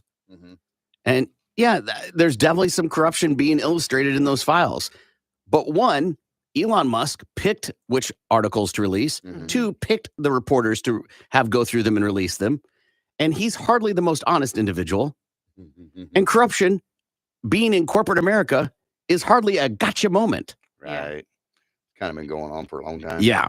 Rugby player loses his favorite testicle in freak accident. Jack Johnson is the guy's name. Making banana pancakes. Not to be confused with the singer. He's a rugby star with the Newcastle Thunder over in England, and he was violently, he violently lost something extremely close to him in what he calls a freak accident during training. His favorite testicle, which is the left one, reportedly exploded after taking a direct shot from a knee. It had to be removed. This isn't the first time this has happened in rugby. No, that's It a happens a violent lot. sport, man. Mhm. It happens. And I guess they don't wear cups or only pussies do, I guess. I don't know. So I do jujitsu, right? And I wear a cup and I can tell it annoys some of the guys. Mhm. Why? Because when they kick you, it goes, "Bonk." Yeah. Or like when you're changing positions that like there's a move where you put your knee into their stomach or on their sternum. Yeah. Mhm. And that sometimes your foot will then hit their balls. Yeah. And I just don't want people's appendages on my balls. Sure. Sorry. Makes sense. But if I'm Is in it rugby, ticklish or what? but I gotta say, if there is a chance, if there's a chance, if I did radio broadcasting and there was a chance I could rupture a testicle doing it, I'm wearing a cup to protect my balls. Absolutely. And these are ones of pros that this is happening to. Mhm. You have no use for yours right now at all whatsoever. I mean, the path has been blocked. Yeah, So, I have like, had a vasectomy. Yeah, Yes. the use for your boys is null right now. Yeah. But I get it. No, it's You kind of grown attached to them over the years. it's the mental part. Yeah. Right. If you have one less testicle, you're half a man, That is true. and you're gonna feel that way. It's been documented. Well, some men feel that if they have a vasectomy, they feel like less of a man. I've never felt that. Well, no, I I'm got two reminders. Right. I'm not saying that you do, but there's some guys out there that, I've never heard anybody say that. Maybe they do, but I've never heard a guy say that. well, fortunately for Jack Johnson, he kept his sense of humor. He says that the team season has been a testy one, and we've not been on the ball as we Ugh. should have been. Yeah. Poor guy. That's got to be painful. I'm sure. Imagine it does. I'm sure. Just getting grazed Oh yeah, is a painful experience. yeah, Let alone a testicular rupture. Yeah. yeah. Band name. Hello, Yeah. we are testicular rupture. Yeah. It is a good band name. A guy sprained my ankle. I know, Mm-hmm. right? I pull a muscle. I know my rotator cuff. I can identify that. If it, it's just painful. That's all I can Yeah. identify. That's it. It's my testicle. It's painful. Full stop. Mm-hmm. That's it. Right? Nothing more, nothing less. Classic Eddie Murphy, man. Here's guys get hit in the balls. If it's just you barely graze it, guys will go, but did that just hit my ah?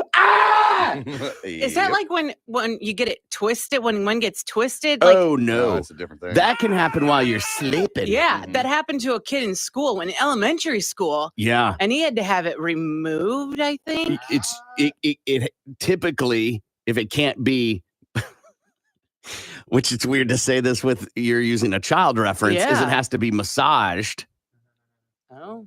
and then but a surgery sometimes is necessary to untie it. Testicular torsion Yeah. occurs when the testicle rotates, twisting the spermatic cord that brings blood to the scrotum. The reduced blood flow causes sudden and often severe pain and swelling. Testicular torsion is most common between the ages 12 and 18, but can occur at any age, even before birth. So Wow. like what happened is like a Karen went to God and was like, "Hey, this feels hardly fair. Yeah. Once a month I'm bleeding. I got to Mhm. carry a kid and grow an organ inside me and then dispose of it. Can we even this out?" And he's like, "I could tie his balls in a knot for a 6-year period." Right. Like you gotta Maybe. give him something to worry about. Please. I'm good. I'm good on all that. Do you know anybody that's ever gotten that gimpy? I do. My nephew, as a matter of fact, came out that way and had to have surgery to get it fixed. Oh, out of the womb. Yeah. How did so they had to do surgery Yeah. on a baby? On a baby. They had to go On a cut baby's his little balls. baby balls open. Yeah. Listen, they were already doing the top part, so Right. Yeah. Might At as least well. he'll just- never remember it. Maybe. Yeah. know? Maybe deep seated down in there somewhere. Maybe some hypnotherapy can bring it back. I don't know. But yeah. I mean, bizarre. I hear you, Mm, but psychologically, they say those type of things live with you. right. That you may not remember it, Mhm. but your brain does. Yeah. It's stored in the memory bank somewhere deep Yeah. inside. Yeah. Much like they were like, nah, C-sections are fine. It doesn't affect the baby at all. Mm.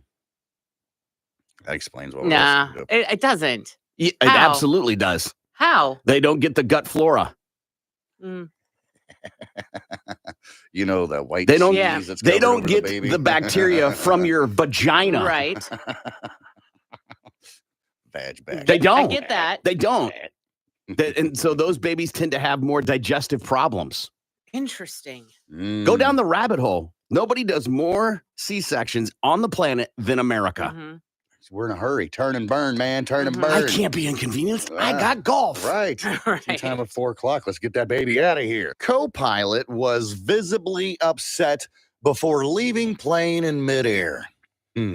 So this comes out of North Carolina, where there's these two dudes, a pilot and his co-pilot, a 23-year-old dude by the name of Charles Crooks. So these guys were running a skydiving operation, and they're in the plane, and they'd already dropped off and picked up 2 sets of people, and they're on their way to pick up the third one. Well, the co-pilot is actually the one that's operating the plane he at this point in time. So the co-pilot comes in for a landing, and it was a hard landing. Kaboom! Ended up breaking the landing gear. Yeah, I remember the story. Okay, happened in late July.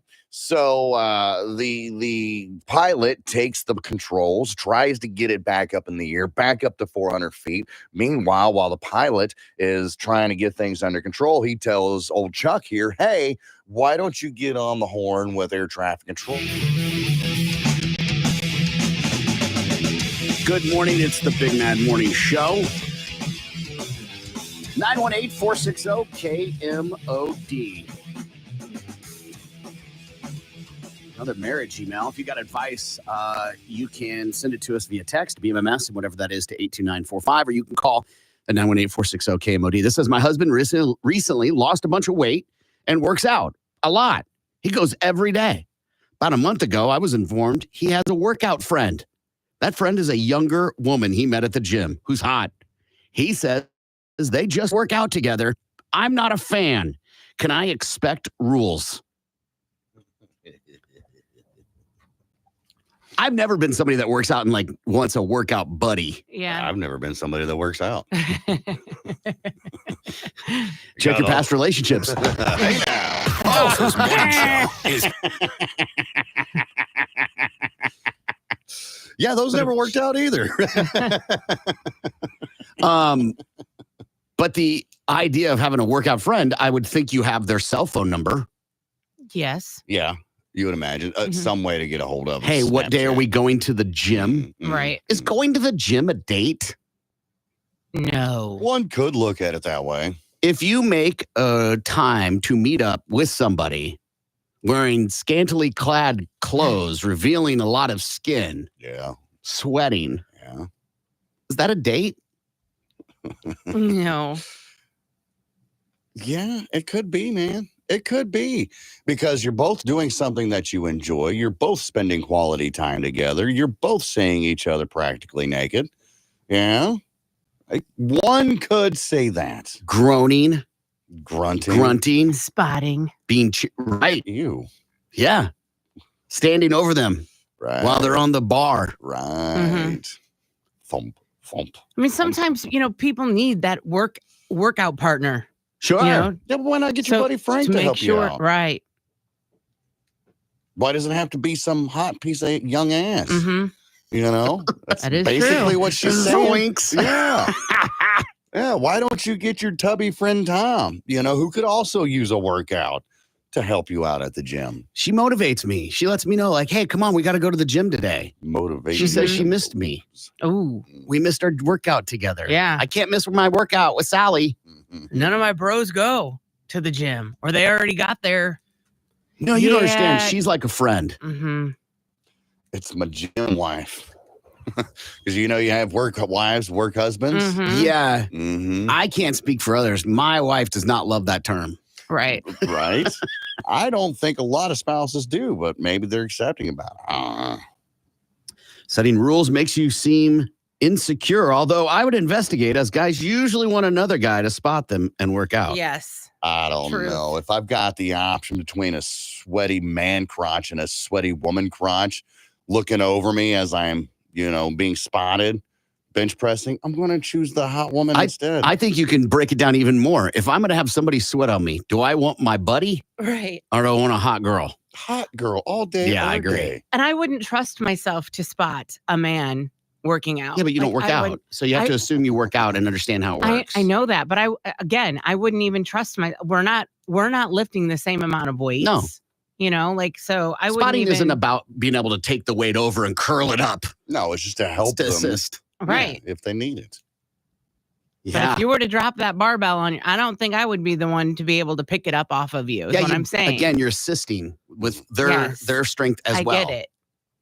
So you don't have to do it by yourself. Mm-hmm. And you drop a barbell on your chest, people are going to assist. Absolutely. Meanwhile, you're just sitting there on your back looking at boobs and lady crotch. Right. She's over there in her biker shorts doing Uh-huh. over rows. Come on, you can do it. Yeah. Give me one more rep. Deadlifts. One more. Oh, yeah. Squats. Let me assist you on that squat. Yes. He's trying to be a swollen whore. Listener email from a woman who says her husband recently lost a bunch of weight and works out a lot. He goes every day. About a month ago, I was informed he has a workout friend. That friend is a younger woman he met at the gym. He says they just work out together. I'm not a fan. Can I expect rules? What do you think, Lindsay? I think I agree with this texter who said, yes, you can expect rules, but unless you're there to enforce them, it's kind of meaningless. True statement. So, yeah. And why doesn't she just go with her husband to the gym? When you expect rules in a relationship, is it your job to enforce them or is it your partner's job to respect the boundary? Definitely your partner's job to respect the boundary. Absolutely. It also does make you look like you don't trust your partner. So, yeah, it is weird. If you don't want your partner going to the gym with someone of the opposite sex, I think you just tell them just that. It makes me uncomfortable. Yeah. It would make me uncomfortable. Bismarck, he said it best, man. She's just a friend. Yeah. She's just a friend. I think that you step in and say, I want to be your workout partner. I want to be your gym I don't like buddy. working out. So now I got to take this on to keep you from not spending a bunch of time with the opposite sex? I guess so. Huh. Okay. Gimpy. First of all, before I give my advice, Corbin, I don't know how I should take this text. I really don't have any advice, but Corbin and Gimpy have actually convinced me to get a gym membership. Is that because we're fat and out of shape? No, or I think because of the boobs? scenery. Yeah. Gotcha. Right. All right. The sweat. Get your gym membership. I say that why don't you go ahead and suggest to go with him to the gym? Even if you don't like to work out, one, you could probably use it.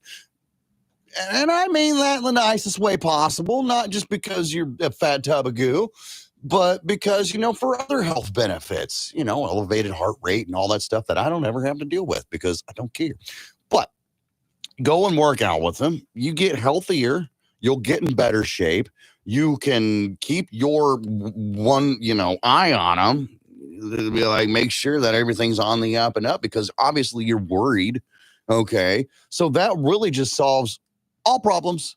And then when you get to the gym, don't be a snarky little twat and be like, whoa. You can say that. I can say it.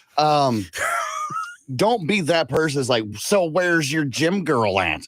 You see what I'm saying? And that's what I mean by that. Okay. It's because she's gonna go in there and be like, so where's this bitch at? Where's your workout buddy? So you can She couldn't show up today. guy, you can look at her up and down and be like, whatever. Just go in with an open mind and have fun at the gym. And it gives you guys a good quality time together. I think anyway. I think my problem with this text or this email is that he is spending time with another woman every day, and it's in the cover of I'm being healthy. Mhm. Okay. If they weren't going to the gym and they were going to the bar, Mhm. would there be a problem? More than likely. Yeah, because it's not appropriate. Mhm. This is not appropriate. And he thinks it is because it's the gym. Crazy things happen. Bonds happen. Mhm. You talk about things when you're working out. Oh, God. My wife is such a bitch. You're She going to won't get off complain my about ass. your wife. You just are. Mm-hmm. Not a fan. How about the first time you go? Let's say you do go on the advice that's been given, and you check in at the counter, and they're like, "Oh, who's this? Your wife's already here," or whatever. And you go, "What?" Mm-hmm. Because they spend so much time together, they just assume they're a couple. Right, I get what you're saying. Yeah. Not good optics, man. I think it's a bad move on his part to even let that evolve into that. It's just weird to have relations with the opposite sex where you spend time with them every day, Right. one-on-one. Mm-hmm. Not talking about coworkers that are females. Right. And even then, that drives a wedge between some relationships. If you sit your desk mate, let's just say, and you talk every day and you're, complaining, commiserating, Mm-hmm. a bond will be formed over that. And somebody who's a predator in terms of trying to peel you away, Yes. we'll see that as an opportunity and Mm-hmm. a wedge. Every time I get a gym membership, I use it once and never go back. I mean, he isn't hiding that it's a female, so how much could he be doing? Right.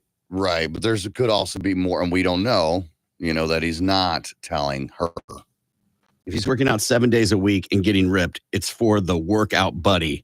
They're giggling. Oh, God. Right.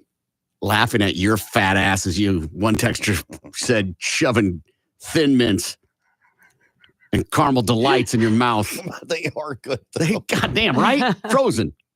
Have you seen the special Hostess Halloween Twinkies? What? No. They're chocolate. Mm. On the inside? No. On the outside. Yeah. And white and creamy on the inside. We're going to take a break. You can always email us, show@kmod.com. Tulsa's Morning Show is coming right back. The Big Mad Morning Show. Tulsa's Wildflower is a day spa. All right. Clover Patch, Tulsa. Day spa or Lindsay. dispensary. Lindsay. Dispensary. Lindsay would be correct. What's the score? 6-8, Corbin's Okay. lead. All right. The Merry Mind, day spa or Lindsay. dispensary. Lindsay. Spa? Lindsay. The Merry Mind is a dispensary. All right. The Relax Station. Day spa Corbin. or dispensary? Corbin. That is a spa. That is correct. Corbin is up 9-6. Path to Wellness. Day spa or dispensary? Lindsay. Lindsay. Dispensary. Lindsay, Path to Wellness is a Oh, day I'm spa. sorry. I thought you said packed. Oh, yeah. Was that the wellness. problem? No, I thought you said packed. Sure, yes. Let me enunciate a little bit more, shall we? All right, let's see here. Heirloom, day spa or dispensary? Heirloom, day spa or dispensary? Corbin. Corbin. That's a dispensary. Corbin, Heirloom is a day spa. Mm. You're still in the lead 9-6. He's okay. Tulsa Garden, day spa or dispensary? Lindsay. Lindsay. Day Spa. spa or dispensary. The Tulsa Garden is a day spa. Good job, Lindsay. Score. Looking at 9-7, Corbin's lead. Bella Roma Medical, day spa or dispensary? Corbin. Dispensary. Corbin, Bella Roma Medical is a day spa. Stonebrook, day spa or dispensary? Lindsay. Lindsay. Spa. Yes, you are correct, Lindsay. We are now 9-8, neck and neck. Who is going to win, day spa or dispensary, and walk away with a big, big prize? Stone Age Meds, day spa Corbin. or dispensary? Corbin. That is a spa. Corbin. The Stone Age Meds is a dispensary. Uptown Wellness, day spa or dispensary? Corbin. Corbin. That is a spa. Corbin. Uptown Wellness is a dispensary. Really? We only got 2 left here. Okay. All right. So we got a chance to tie it and a breaker if we can do this. All right. Pura, day spa or Corbin. dispensary? Corbin. Dispensary. Corbin is correct. Pura is a dispensary, puts him with the win 10-8. I'll go ahead and give you the last one, see if you can guess it. Stonebrook, day spa or dispensary? Lindsay. Lindsay. Spa. Lindsay would have been correct, which wouldn't matter because it's 10-9. Corbin is the big winner. Congratulations, Corbin. What'd I get? You want to know what you got? Yeah. My friend, I tell you, you have won my leftover potatoes. That's right, Corbin. I had Listen, dinner last night. I love it. That's awesome, man. I'm actually kind of hungry, so I think that's a fantastic This is gift. perfect. And you're not a horrible cook, No. so that's great. But, I just think it's just an honor to win, so I'm going to go ahead and give it to Lindsay. She put in a valiant effort. Listen, And, Corbin, I just appreciate the competitiveness. And, I'm just one guy on a team, and we're just a team trying to make the thing happen. And, it's an honor to be a part of the Ford Truck Series and anything I can do to make this Hilton Hotel team do the best they can. Well, Corbin, I'm glad that you accepted and decided to give your prize of potatoes to the loser of the game, but that's not all that you're going to win. All right. So not only do you get my leftover dinner from last night, my potatoes and a little bit of steak with some cheese on top, I'm also going to hook you up with a 6-pack of Twisted Tea. Set right up front because nobody wants this. So Yeah. I grabbed a pack and you get Yeah. to take it home with Again, you put Twisted zero Tea. effort into the prize. Yeah. Again, I'm just real grateful that this Hilton Honors team did the best they could and make sure part of the Ford Truck Series continues. So I'd like to give it to my second place. The second isn't winning. So All right. Twisted Tea is a great beer fridge for guests. Right, right. item. Well, congratulations, Lindsay. You got yourself some old mushed potatoes and some warm Twisted Tea for losing on Day Spa or Dispensary. 2 Subway employees shot over too much mayo. okay, I was like sandwich or Yes. tunnel. In Atlanta, police responded to a shooting at a Subway location inside of a Circle K.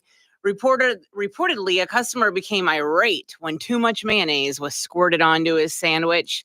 That's when he allegedly opened fire, hitting 2 female employees, one of which was fatally wounded, and the other is in serious condition. The store's owner says a third employee fired back at the unnamed gunman. What? Yeah, but he A third missed. employee. That means the employee had a gun. Yeah. Mm-hmm. Well, by God, we got to save them sandwiches somehow, Corbin. Yeah. The suspect is in custody. Police said that the woman was 26 years old. A 24-year-old employee was shot in front of her 5-year-old son. She's the one that's in critical condition. The woman was hit twice after she pushed her son out of the way under the counter to keep him from being hurt. The co-owner of the Subway said that a third worker had definitely shot at the gunman. He missed, but at least he put up a little fight, he said. Atlanta police officer said that this was a case of someone with a gun who didn't know how to resolve conflict without resorting to violence. They did not release the identity of the worker who was killed because they were still waiting for family members to be informed, but said both of the employees were young women who had just started at the location about 3 weeks ago. And the customer had been in the Subway location before without ever having an incident. The interim chief of police said so far arguments are the majority cause of homicides this year in Atlanta. There's a lot going on in this story. Boy, I tell you. Your 5-year-old kid was there? Yeah. That's what I thought was bizarre. Okay, I get it. You got to go to work. You can't find a babysitter, but Or can't afford one? Or I Can't was afford thinking one. too, or maybe she was going to get off in like 20 minutes and, maybe the dad dropped the child off. No, that's also not okay. Yeah, I know. It's a weird thing for the 5-year-old to be there. Mm-hmm. Two, another employee had a gun on him. Yeah. The other so KMOD. Somebody sent this email in to me about the gym partner, and it says, "Why would you put yourself in a position to where it could jeopardize your marriage?" Mm-hmm. right. That's perfectly put. Mm-hmm. If your marriage is important to you, why would you ever do anything that could be scrutinized as you being unfaithful? Right. Right. Listen, it's just a gym workout, man. We're just friends. That's it. Mind your own business. That's it. See what Lindsay has for Balls to the Wall Sports.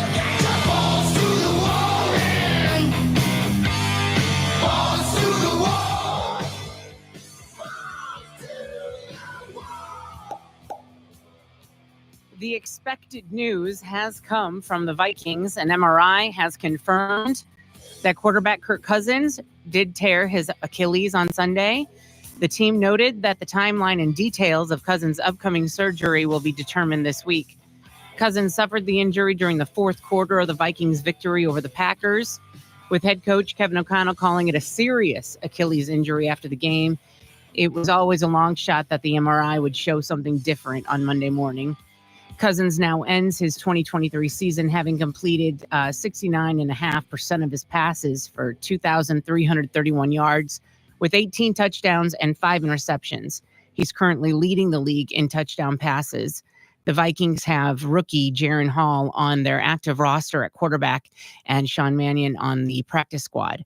Nick Mullins is on injured reserve and has to miss at least one more game before a potential return. There's a rumor, Jameis Winston, there's a heavy trade talk, deadlines today, that he will be making a move to Minnesota. So we'll see if that plays out. Last night, the Vikings had their Halloween party. I guess they do like a trick-or-treating thing at the practice facility. And Kirk Cousins was there. He didn't need to be. His season's over. Right. But he showed up with his little cart thing.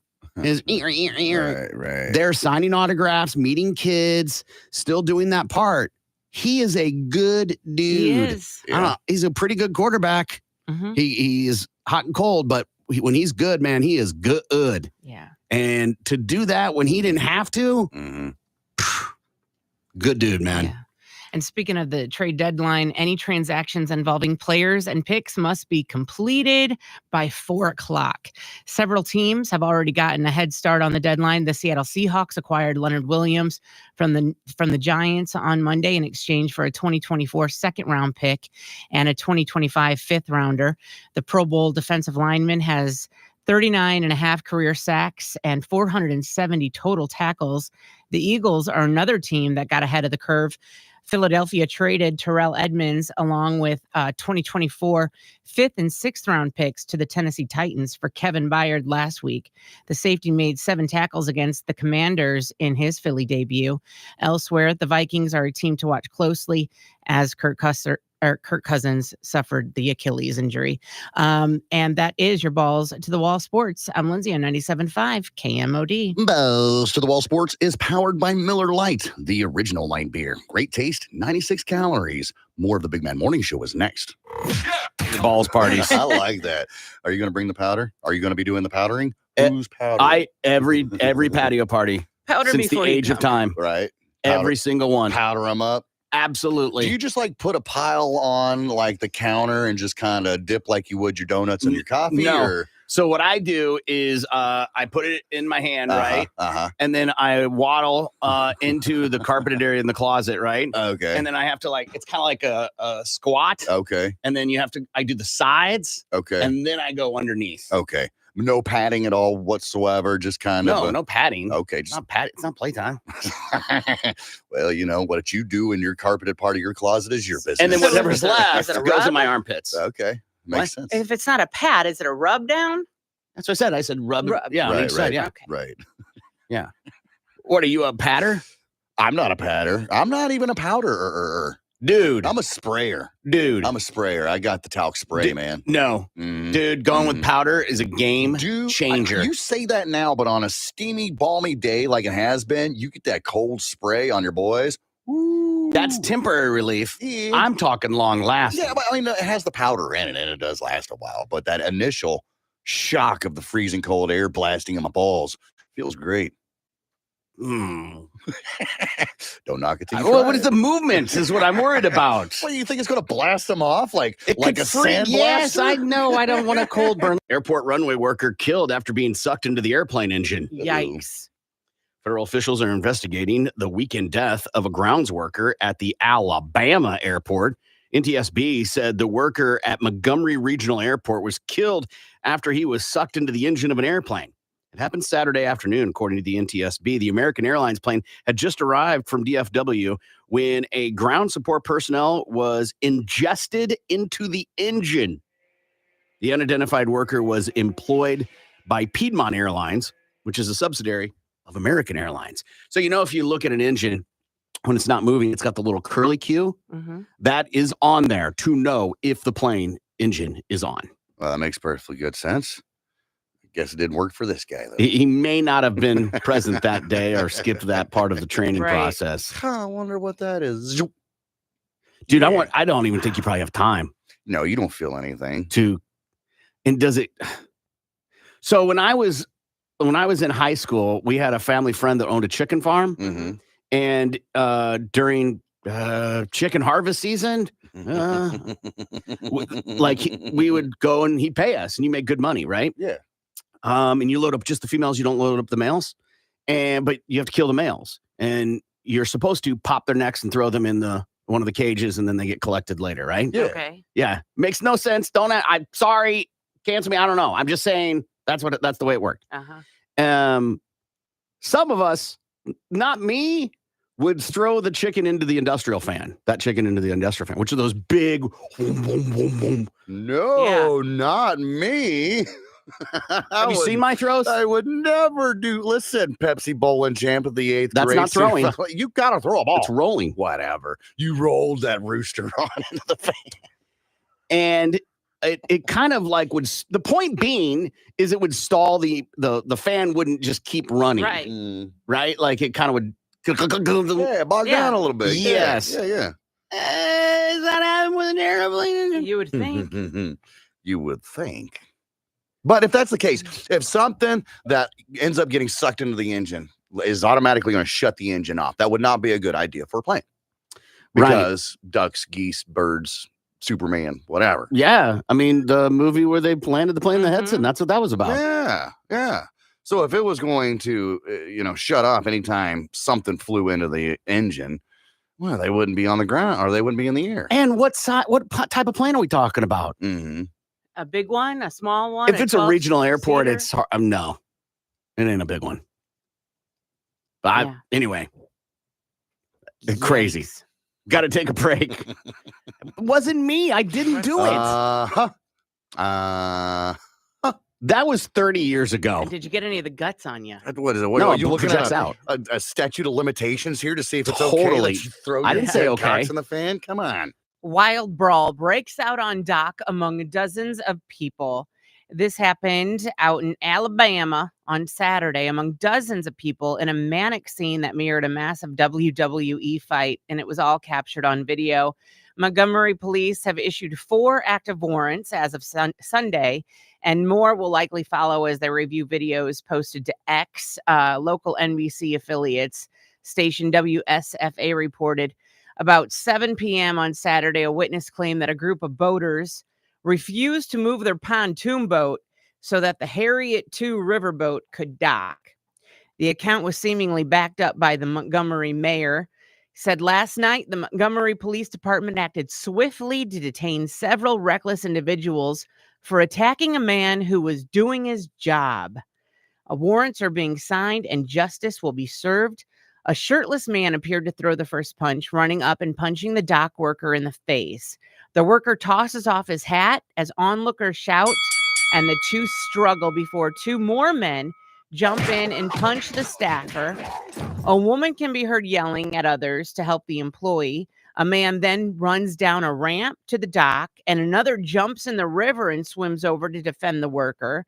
Several others walk down on the dock in support of the dock staffer, and the fight appears to end. However, another clip shows a group of people approaching the pontoon boat, and the opposing groups began throwing punches, pulling hair, and even tossing a woman into the water as bystanders then start shouting. And then there's a third video that shows even more people, both men and women, joining the fight. One man takes a folding chair, whacks a man, and then he whacks a woman with it, and part of the pontoon boaters over the head with it before officers grab him and cuff him. Officers also cuffed several of the pontoon boaters. The fight appeared to develop along racial lines, as the boaters were white, while the dock worker and the others fighting against the boaters were black. And the police department said, as our police department investigates these intolerable actions, we should not become desensitized to violence of any kind in our community. Those who choose violence will be held accountable by our criminal justice system. I mean, you can easily jump to the one subject was black, the others were white, Right. and make that I don't know if they were like, he's black, how dare him talk to us. Right. I don't know if that's what happened. It definitely is possible, Right. but it's one of these cases of drinking and boating, and you Exactly. think the rules don't apply to you. Yep. There are no rules on the lake, bro. There's that video going around TikTok, like anything goes on the lake. Everybody who's driving is either drunk or 11, and people are just doing crazy, stupid stuff. It's the lake. Listen, I'm There- with you. There are rules, but it's seemingly there's no rules on the lake. Let's just go with that's true. You weren't on the lake. You were docking, Right. which means you were on someone's property. Right. Now back to rules. No rules on the Exactly. water, but you got rules on land. You better follow. And if you're gassed up and this riverboat, Ugh. giant riverboat, needs to come in and dock, they're on a tight schedule. Right. So Who cares move about your a schedule? It's my pontoon- boat. Yeah. Right. Move your pontoon I don't ass have out to of the way. I don't have to move my tractor. Mhm. Road rage leads to fight with spray paint. This happens down in Houston, where there's a dude. His name's Dave Winston. He's driving down the road on his phone, not paying no damn attention, kind of weaving in between lines. And so the people are on the road call up the cops. And before the cops get there, Dave's at a stoplight, still on his phone, not paying any damn attention. So light turns green. The guy behind him honks his horn. And Dave's like, what the hell, man? And they still him back and forth. They take off eventually. Well, while they're driving down the road, old Dave starts throwing stuff at the truck that's behind him that honks horn at him, yelling and cursing, rabble, rabble, rabble. They get to the next stoplight. And when they get to the stoplight, that's when Dave gets out with a can of white spray paint. And he uses that to go spray paint the face of the driver behind him that he's fighting with, along with his truck, spray painted his car, and then use that same can of spray paint, break the back window. There you go. So then the guy that honked his horn at him, it's not sure. Nobody really knows what happened here, whether he had his own can of white spray paint or he used the same can of white spray paint. But he goes and takes a can of white spray paint and sprays Dave's face with it. So now you got these two people pissed off at each other, white face spray painted, right? Cops eventually come out. They determined that Dave was the asshole aggressor in this one, and they took him in for felony criminal mischief. What? Yeah. The pictures are amazing. Yeah. I don't get it. I don't get it. How do either. you get that close to somebody that can spray paint you? Right. I guess he did. That good. Right. Didn't think he was going to do anything about it. People get mad. They get all up in your face. But I was like, if I see somebody coming at me with a can of spray paint, that's a weapon at that point. Listen, Yeah. I could see it like you're gonna get like part of my face or on the side or something, but they look like they've been antiqued. Yeah, it's awesome. So I don't know like how the Maybe had a wide nozzle on it, that kind of sprays They broadly. have a pill for that. Yeah. Yeah. Mhm. Dude, the heat's got everybody acting crazy. Oh, I'm telling you. That is those pictures are unbelievable, man.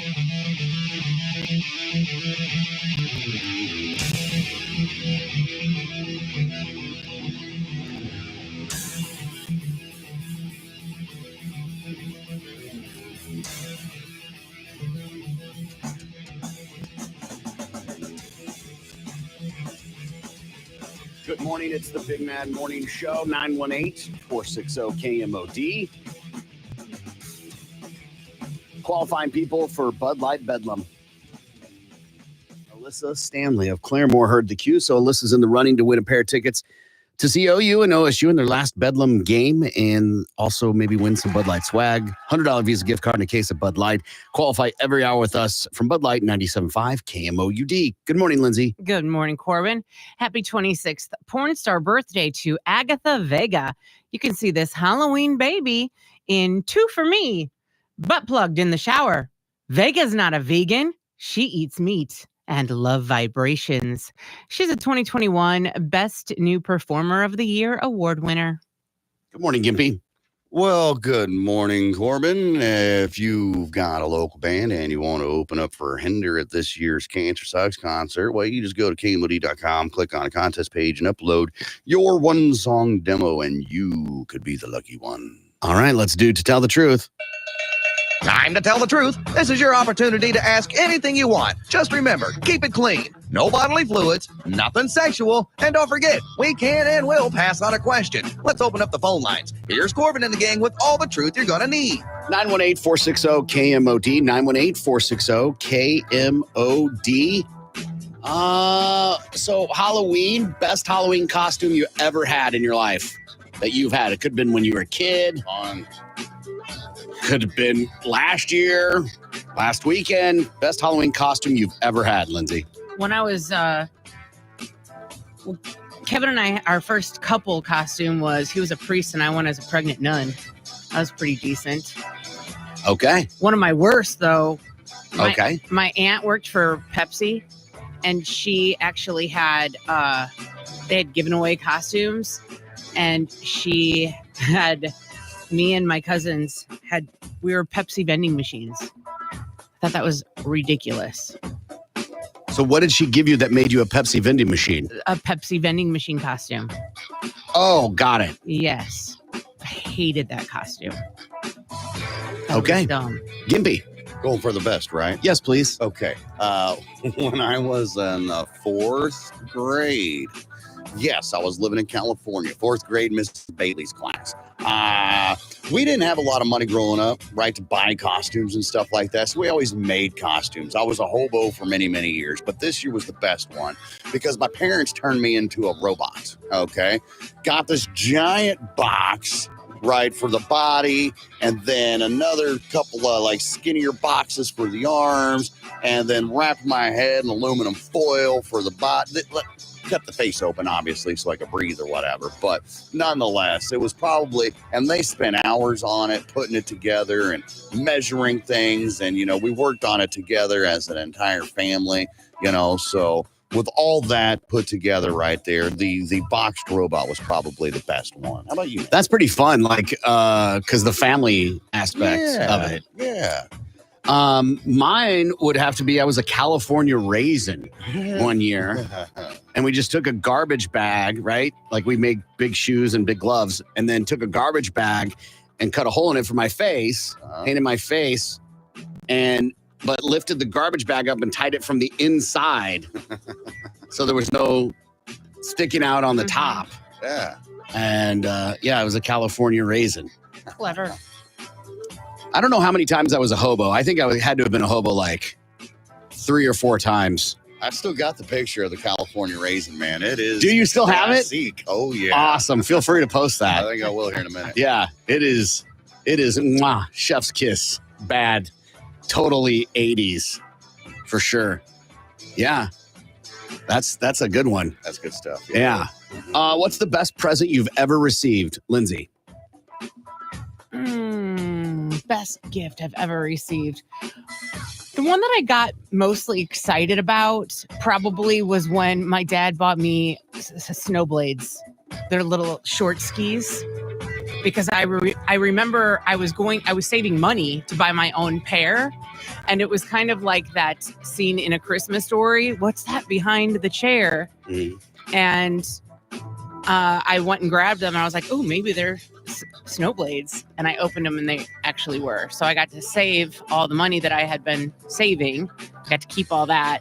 And it was very exciting. Did you ever get to use them? Oh, yeah.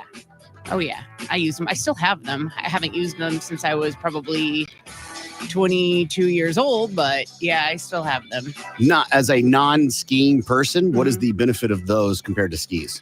I felt more fearless on them. I would do moguls and like Black Diamond. So you can do more stunts? Yes, absolutely. Or more harder trails. Okay. Yeah. Mm-hmm. So people that do Black Diamonds have shorter skis? No, but okay. I would, just because I felt a little safer on them. Okay. Gimby, what is the best present you've ever received? I'm probably going to go with my smoker, man. We've got a lot of really good gifts in the last couple of years, whatever. The PlayStation's awesome. Don't get me wrong. I utilize it every day. But that smoker, I'm smoking a whole chicken sometime this week just because I can. Right. What kind of, tell everybody what you have. A pellet smoker, right? Yeah, it's an electric smoker. And you could use wood chips or pellets or whatever. But I forget the brand of it, but whatever. And it's awesome. Yeah. You plug it in and you set the timer and you set the temperature.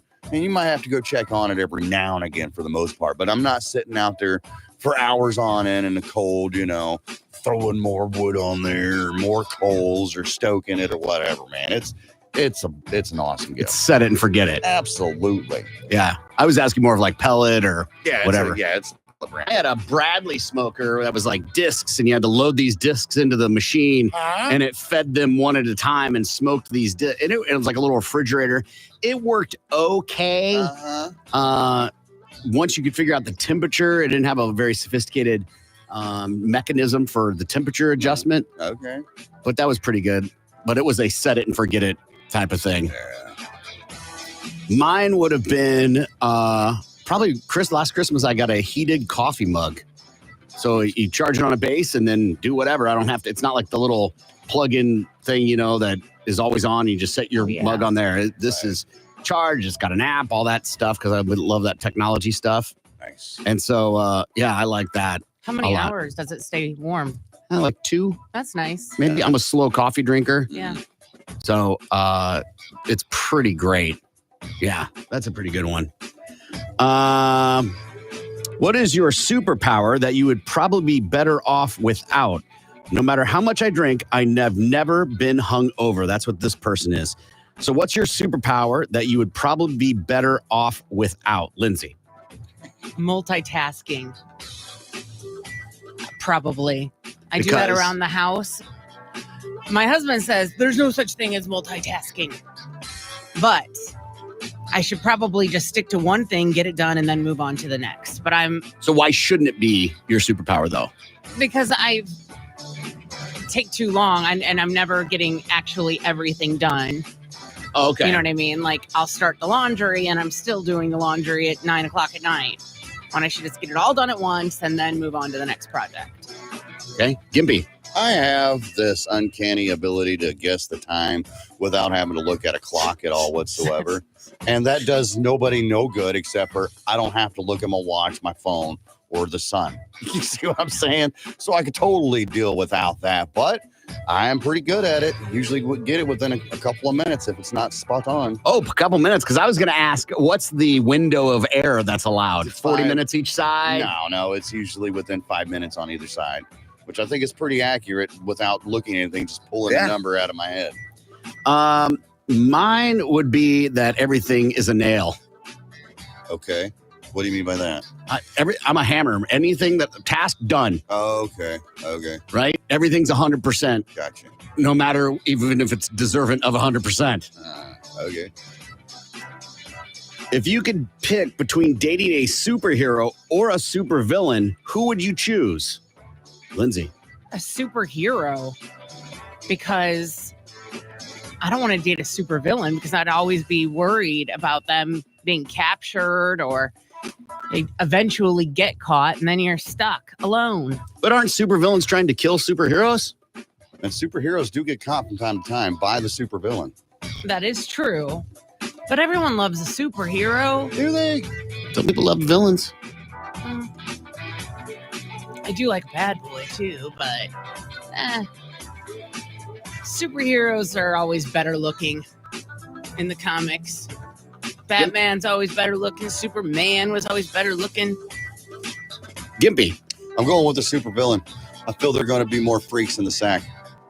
You know, I don't need a good girl. I was married to one of those for many years. Look where it's at. So I need somebody who's going to be dirty and not, be afraid to get dirty. Yeah. I don't know a lot of hot supervillains. Okay. Do we have to go with one that's already created? I mean, I'm just going like characteristically. There was one in The Boys, the one that came back or whatever, and she's kind of on the dark side of life. The anti-Semite. Yeah. Yeah, I don't need any of that. Even though you're hot, you hate a certain culture of people. I think that's not going to be in sync with my life. So I'm out. Harley Quinn's a supervillain. She wears Hot. so much makeup, though. Yeah. And Margot Robbie's hot. And crazy, right? Catwoman. Catwoman was a supervillain. She was also good. Mhm. She's not always a supervillain. True. Okay. Poison Ivy, another smoking hot. Now, Scarlet Witch, Mystique. Telling you. Mystique I might buy. Mhm. If you... Where did it go? Oh, yeah. Would you rather drive an ice cream truck to work or come dressed as a clown to work? I'll drive the ice cream truck to work. Make a little cash on the side too, probably.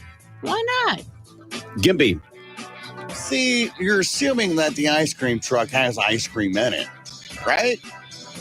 Sure. You could just be driving an ice cream truck to work, which is okay, but they're slow moving and they got the do-do-do-do-do-do-do-do. Oh, God, shoot me. I do not want to listen to that every day on It's my constantly way to work. Like when Gimpy leaves, you hear his motorcycle, but then you'd hear like Lindsay leave and you'd hear. Right. And then as you're leaving to work, you're getting the kids all excited, They're like, oh, the ice cream man's here at 4 a.m. I think it's bad news. Dress me up as a clown. People love clowns. Clowns make people laugh. You get that flower with the little squirter thing on the end of it, big shoes. Yeah, you're gonna trip on your shoes, and then everyone's gonna be like, "Make me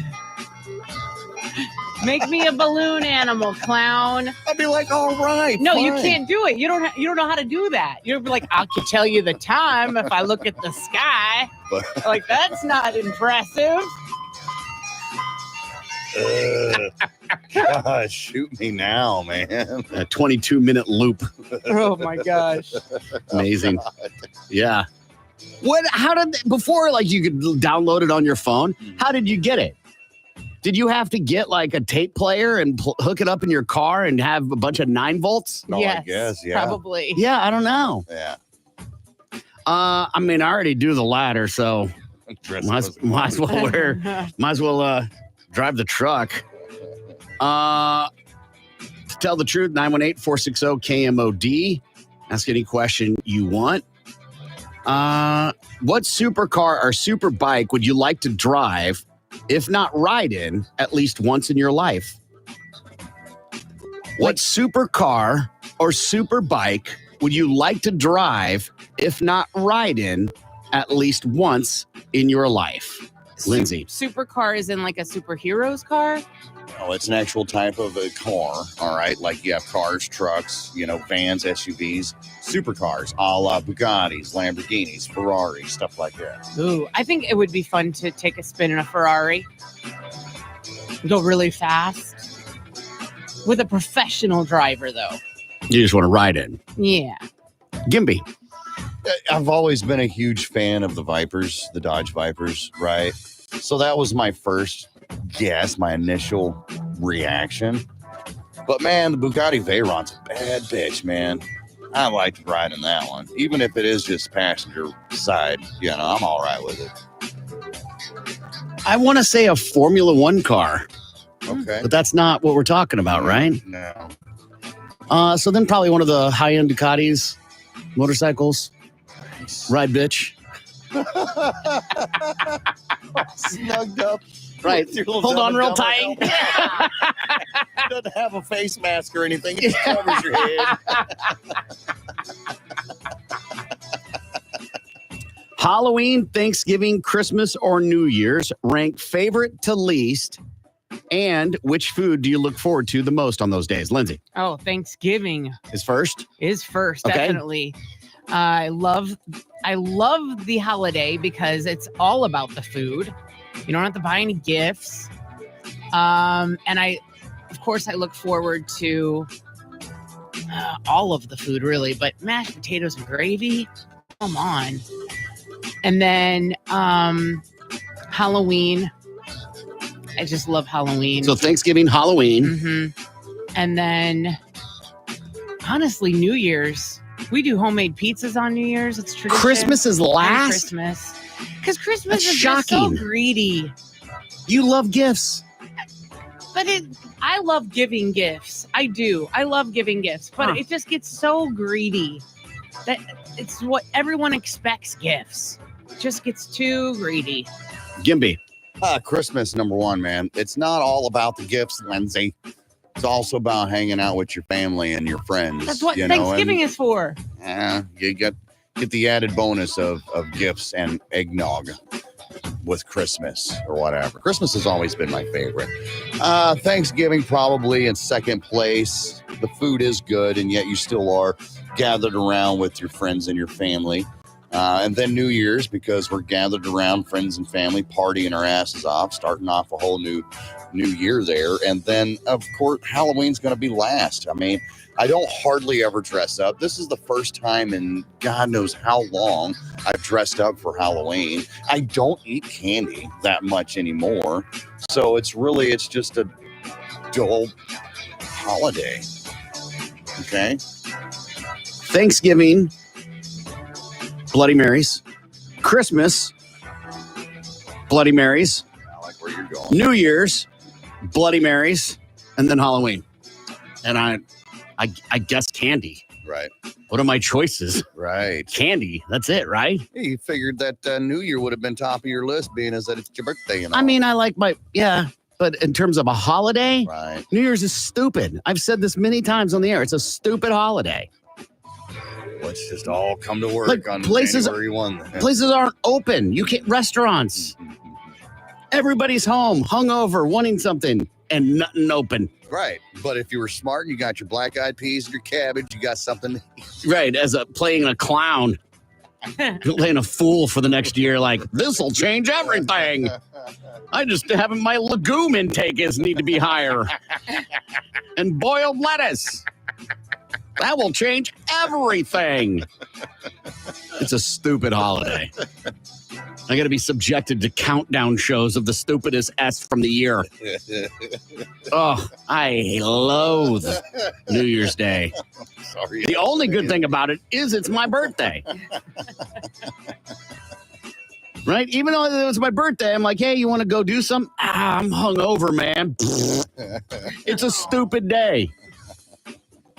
But I digress. I like this question, and it is, if you were going to have a viral Karen moment, what would it be for? Oh. If you were to went viral for being a Karen, what would be the situation each other is in? So you got to pick for Gimpy, myself, and you. Oh. Each of you is in. Okay. Mhm. For myself, it might be lately. This has been getting on my nerves lately. People parking way too close to my car. I can't get in. Like, I open my door and it's, geez, can you park a little bit further from me, please? Are you talking like over the line or just like close to the line? Yeah, they're like way, like sometimes. Like over the line. Some, not necessarily that they're over their line, but they are so dang close. I'm not clear of the rules. Is it like you can't be on the line or can you be on the line? I think you need to be. Well, you need to be in what the Inside the rule is line. what I'm asking. I think you're supposed to be inside Okay. the lines when it comes to parking. And I think I read something, or maybe you had mentioned it. I don't know, but it said like if everyone parked on closest to the left of a parking spot, if That was, everyone you and did I talked about that, yeah. like everyone would have enough room to open their car doors just easily, and backing in and out, and parking would be a breeze for everyone. Yeah, people don't understand zipper merge, though, so I don't think we can get that laid out. What about the rest of us? Let's see. Someone walking through the house with their muddy shoes on, maybe, Okay. on fresh, clean carpet. Okay. And Gimpy, something parking too close to the motorcycle. Yeah. Gimby. I would say for myself, when somebody is like, bruh, you gotta put that card back. Bro, that's what they pay Toby for. Keep your hands off of my cart. I am giving him job security. You're trying to take it away from him. That's me. Lindsay would be at the liquor store because they're out of her favorite box of wine. And Corbin would go and get a Karen moment because they are out of his type of lie for his homemade soap. Lindsay's would be at the ref or umpire at a sporting event her kid's involved in. Okay, fair. Gimpy, somebody texts us in too. I think it's perfect, and that is tipping.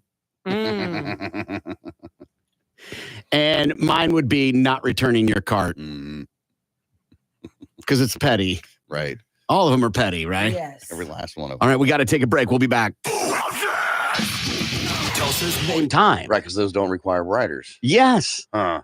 Or actors. Right, Mhm. right. So they will have them. That's never happened before. And we watch all three of those. So, and they're on so much. Mm-hmm. I don't know how we're going to keep up. That's a wife problem. Which makes it my problem. Almost half of Americans aren't eating enough blank. Almost half of Americans aren't eating enough blank. Fruits and vegetables. Green vegetables. Red meat. Oh, I think we are. Pastries. Americans aren't eating enough pizza. It's a movement I can get behind. Italian pasta. Let's see. Americans aren't eating enough tapioca. Okra. No one would ever say that. pudding.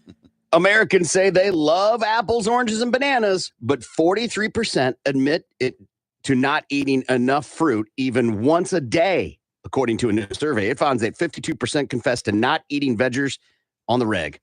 To get the nutrients they need, they may be missing. 51% drink at least one smoothie a week. Wow. How often do you eat vegetables, Lindsay? Vegetables daily. Okay, say more. With dinner every day. It's Every day you have vegetables with dinner. Yeah. Mhm. Like a portion of vegetables, not like, hey, the pasta has tomatoes in it. No, we have a portion of either something.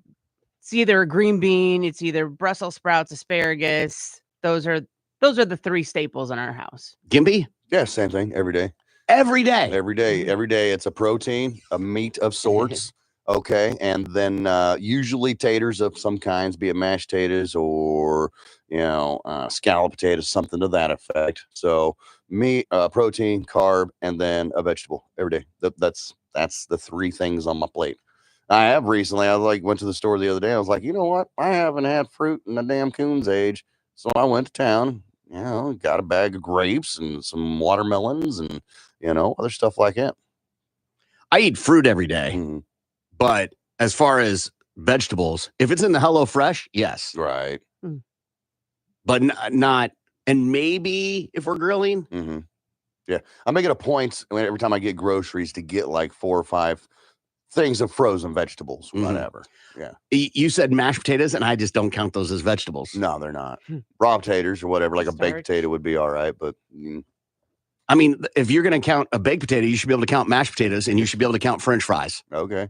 right? Because it's all potatoes. Right. It just depends on how it's cooked or whatever. Yeah. If you eat fried green beans, you eating green beans? Technically, but it's deep fried. If I have fried Delicious. mushrooms, that's not the question, isn't how they're made. If you have fried mushrooms, are you eating vegetables every day? Absolutely. Absolutely, because you're still getting the vegetable that's inside that breaded goodness. Yeah, but you're getting Again, extra it's not calories. yes, but if you have broccoli and cheddar, you don't discount that you didn't eat broccoli. Right. True. So yeah, Cover it in cheese sauce. Hardly good for you. It's delicious though. True. Last one. The age blank stopped being fun. The age blank stopped being fun. Age blank. The age of 69. Giggity. The age staying up late stop being fun? Okay. I mean, that doesn't make much sense, but okay. I don't know. The age gap. Drinking too much? Or excessive Aged partying? cheese. Aged wine. Think of other things that are aged. The age when blank stopped being fun. According to a question online, at what age did life stop being fun? Thousands of people have responded so far, and a lot of the answers are upbeat, with many saying they haven't reached that age yet. Some folks also say life didn't get fun until they got older, and some say it's never been fun. Wow. Oh, those poor people. Lindsay, what's the age when life stopped being fun? It hasn't stopped. I think it gets better. Gimpy? No, it does. It changes, it shifts, but it never stops being fun. It only stops being fun if you let it stop being fun. Like those people that say, it's never been fun. I was born and I've been miserable ever since. It's those people, right? So I'm with Lindsay. I don't think it ever stops. For me, it's getting more fun as I get older. But there's a scene in the new season of Reservation Dogs, and in it, the aunt is talking to one of the kids who had run away to California and came back. And in the scene, she talks to the kid about like, hey, you're expecting this other shoe to drop that you get older and things just suddenly change. She's like, that never happens. You're still the same person you were at 4. I'm still the same person I was at 12. The difference between those times is I just have a ton more baggage. Right.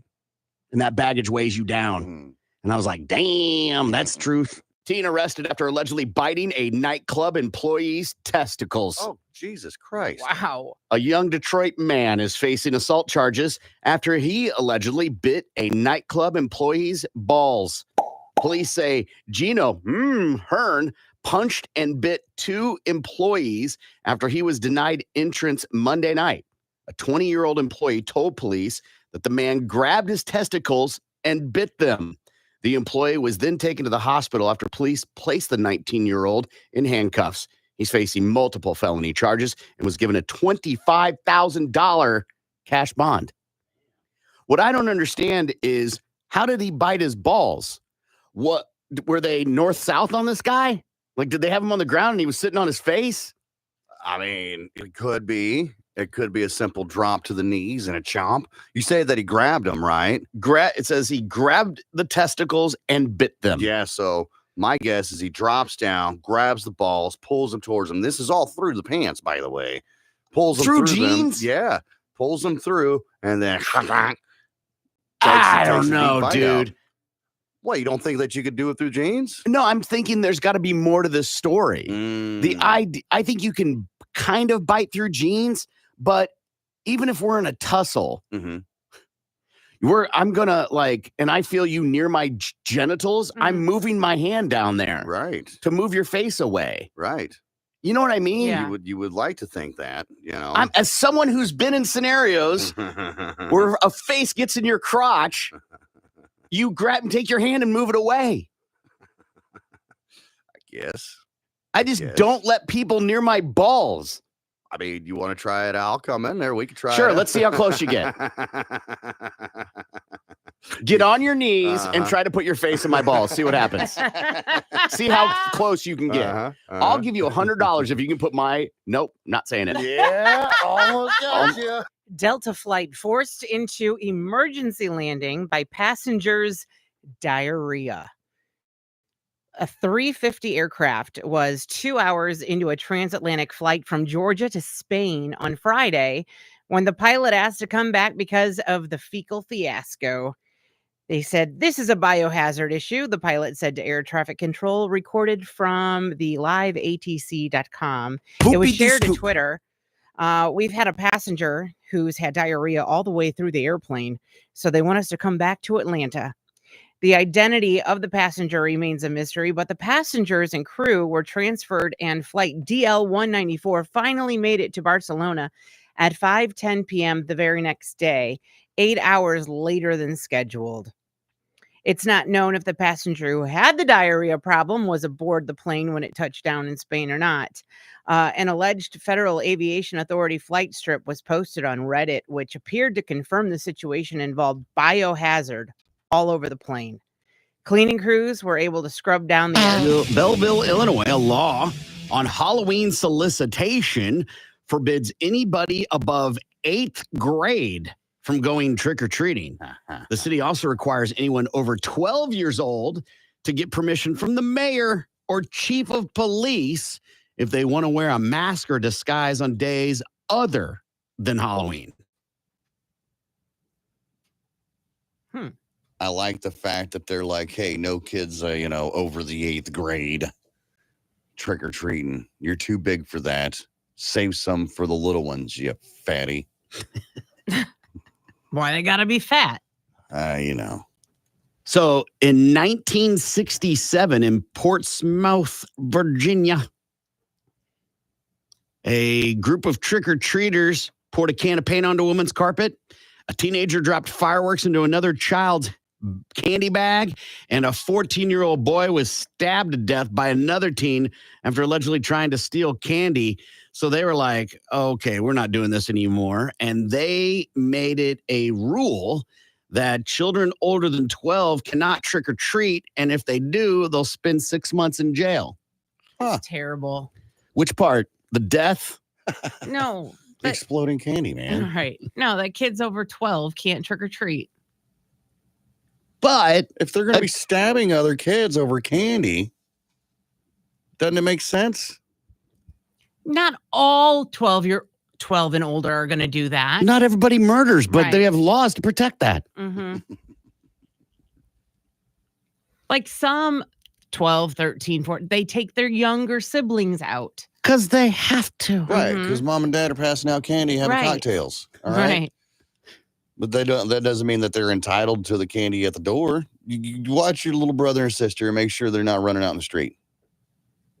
They have since evolved the law. They changed it to 14, and they've removed the penalty of jail because as of 2015, they couldn't find any instance where they had enforced that law. But it would deterred enough. Yeah, for sure. So the question here is, Lindsay, at what age is too old to be trick-or-treating, to be going door to door with your bag and your costume and hitting people up for candy? I mean, hell, on Friday I went adult trick-or-treating. So Not the same. I don't think if you're dressed up. What's dressed up? In a costume. What's a costume? Because that's my point. Like, you're going to be like, you don't get any candy? I think it's to the homeowner's discretion. We're talking about you. Yeah. If a 17-year-old kid comes to my door dressed in a costume and says trick or treat, I'll give him candy. Okay, so then you doesn't are bother me. Well, you just said you have to be wearing a costume. Yeah. So, but now you say you don't? No, if you're in a costume, yeah. If you want to be a teenager dressed in a costume trick or treating, sure. If you're putting in the effort, I don't. I'm think a teenager. It's just for kids. I'm dressed as. So you're going to interrogate them on what their costume is? I'm dressed as a teenager. No. Yeah, You're going to say dressing- no. Yeah, I'm not. You'll give candy to other people, but not that person. I doubt it. Yeah, I'll probably give them candy, but yeah, I don't. So then you don't. That's my point. I would like to say no. I'm not going to give them candy unless they're dressed up. But or if they're taking around their young siblings or whatever, like sure, I'll give them candy. So then they don't have to have a costume at all now. But if they're by themselves, just trick or treating, You're going to say no. I feel like I would want to. No way, not you. I think you would for sure. You're a nice person. I know. So you're not gonna be Mhm. that person. Yeah. You may complain about it once the door's shut. Sure. And Gimpy and I probably would do it because I don't want my house messed with. Mm. Exactly. I think 14, that's as old as you should be good to go trick-or-treating. In my experiences, at least with my kids anyway, that's about the time that they stop. Hell, even with me, that's about the time I stop showing interest in going door to door and collecting candy. All right. After that, it was, well, let's go be debaucherous. Let's go egg some houses. Let's go toilet paper some houses. Let's go put shaving cream on people's cars or whatever, or attack, our other friends with shaving cream. I think after 14, you're done. You hang up your Halloween trick-or-treating days. I think that you see less of like TPN and stuff like that because people have cameras on their homes. Mhm. Oh, absolutely. Yeah. That's true. Yeah. I saw a house in our neighborhood got TP and I was like, that's fun. And all the time I've lived there, I have not seen that happen. Right. Somebody's like, you know what? F it. F those cameras. We're Right. doing it anyway. It was probably their own kids. Somebody texting in, the mayor of my town tried to ban dancing. Another one, bet that town doesn't allow school dances either. GFOH, send in Kevin Bacon. This one says, I'm sorry, but I'd rather see 12-year-olds out trick-or-treating than out partying. Stop it. You think they're not doing that too? Right. They're just doing it in different ways. Yeah. Well, I will choose this path of being on a gravel road drinking, or I will go get Reese's Pieces. Mm-hmm. I mean, Reese's Pieces it is. Right. Oh, wait, pass the vodka. Yes. If you're a kid who wants that, you're just going to go do that or both. Yeah. This text says, I know 30-year-olds that are autistic that don't dress up but participate by handing out candy. I mean, okay. I mean, I think that's an interesting question to Lindsay's idea of safeguarding. If you got to be dressed in a costume, what if you're a kid who has sensory issues? Right. And you're going to be like, hey, kid, where's your costume? Wait, so if you're under 12 and you don't wear a costume, you're giving them candy? Yeah. Yeah. And they for the autistic children now too, they even have like the blue pumpkins. I know. Nobody does that though. Nobody does that. You're supposed to put a blue pumpkin outside your house, if I remember correctly, or something like that to show that those people know what house is. Or they have them to carry because some autistic children are nonverbal, so they'll carry the blue pumpkins. Trick or treat. I said trick or treat. Trick or treat. What's wrong with you? Right. If they have a blue pumpkin to carry their candy in, then you know that they are nonverbal. Yeah. I'm not saying those people shouldn't enjoy Halloween. Right. But then what are we going to do? Like a green one for kids with peanut allergies so you don't get my kid peanuts? Mm-hmm. Peanuts? I mean, that wouldn't be a bad idea, but I get. I mean, it's only Yeah. anaphylactic shock. I mean, it's not like they're not going to talk. You're right. We just, you know what? Screw it. Everybody gets an apple. Take out all candies, all nut allergies. Everybody gets an apple. Or a toothbrush. I know this is going to sound curmudgeon. Just get rid of trick-or-treating door to door. Just go to the trunk or treat, huh? Trunk or treating. There's plenty of really good neighborhood ones that happen at like churches or schools or any of businesses. So you're just ready to abolish tradition, huh? I'm not traditions change. The whole point of trick or treat started way long time ago when poor pit kids would go to rich neighborhoods and say they would pray for those that have died in exchange for a little tasty cake. Yeah. Now just everybody line up in the church parking lot. We have all the cool stuff because of poor people, right? Barbecue.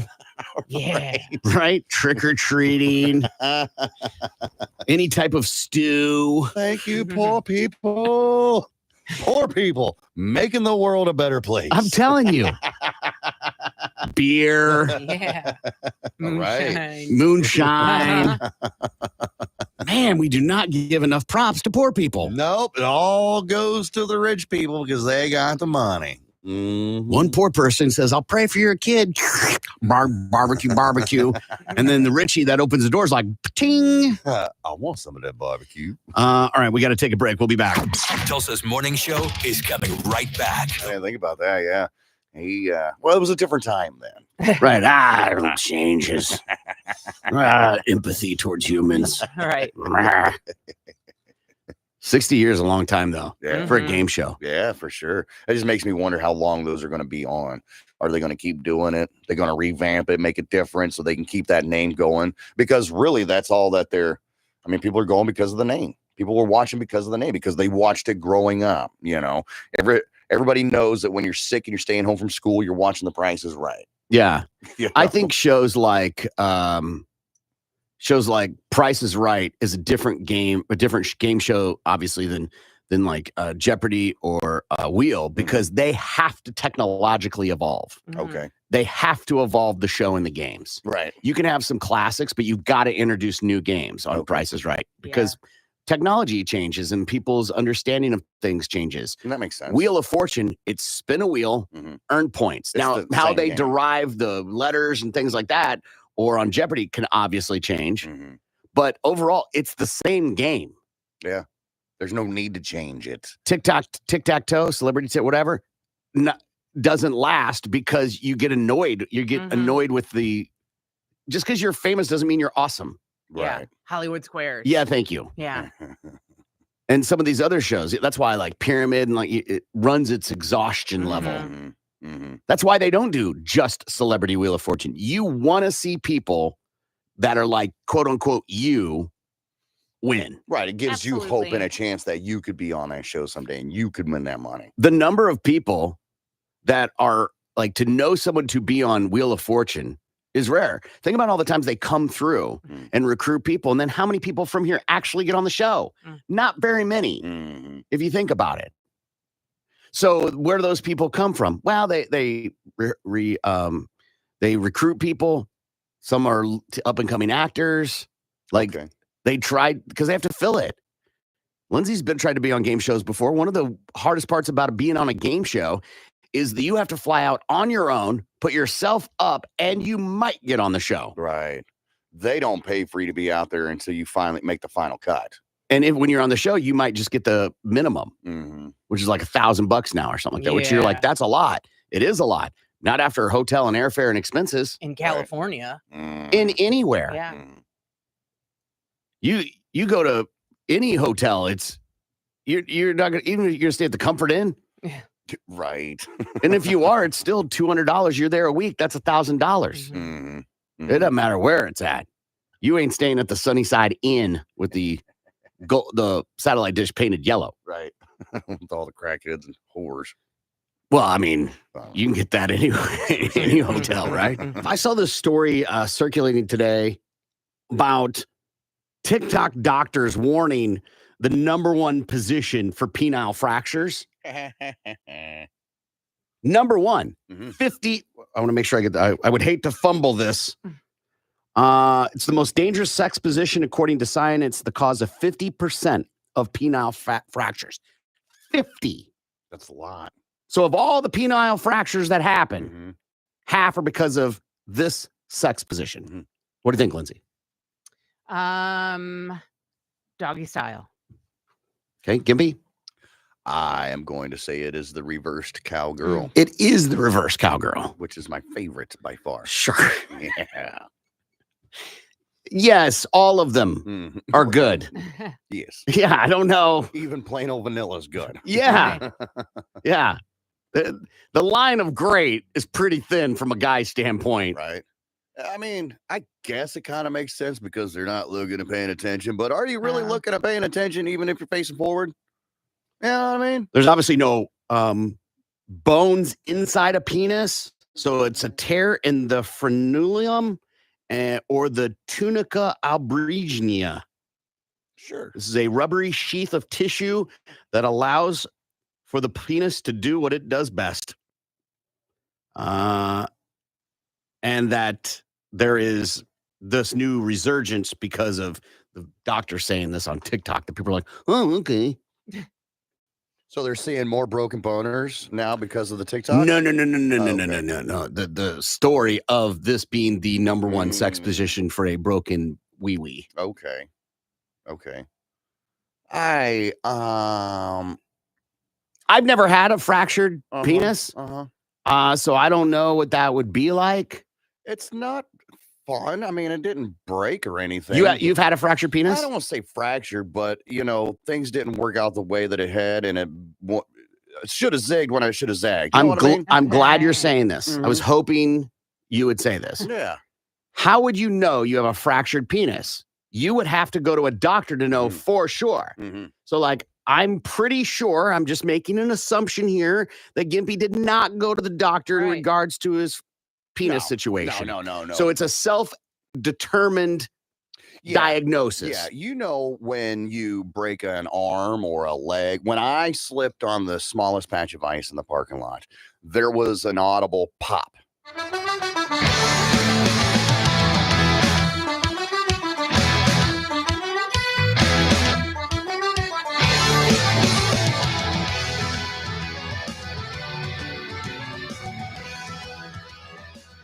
Good morning. It's the Big Man Morning Show, 918-460-KMOD. Don't forget tonight when you're driving your kids around, sitting in the car, being like, all right, go to the door. And you sit in your car and wait. Don't forget, we do this special thing every Halloween night on KMOD, right, Gimpy? That's right, man. Our Monster Metal Mash starts at 7 o'clock tonight, runs until midnight. And we're talking anything. Ghost. What else is a spooky one? Cooper, Alice Cooper. Yeah. Yeah. Ozzy. Ozzy, of course. Ozzy, Rob Zombie. Oh, yeah. Yeah, all the spooky songs, man. It's your soundtrack to Halloween. So that's coming up tonight. Make sure you're listening. Put the old commode on while you're driving your kids around.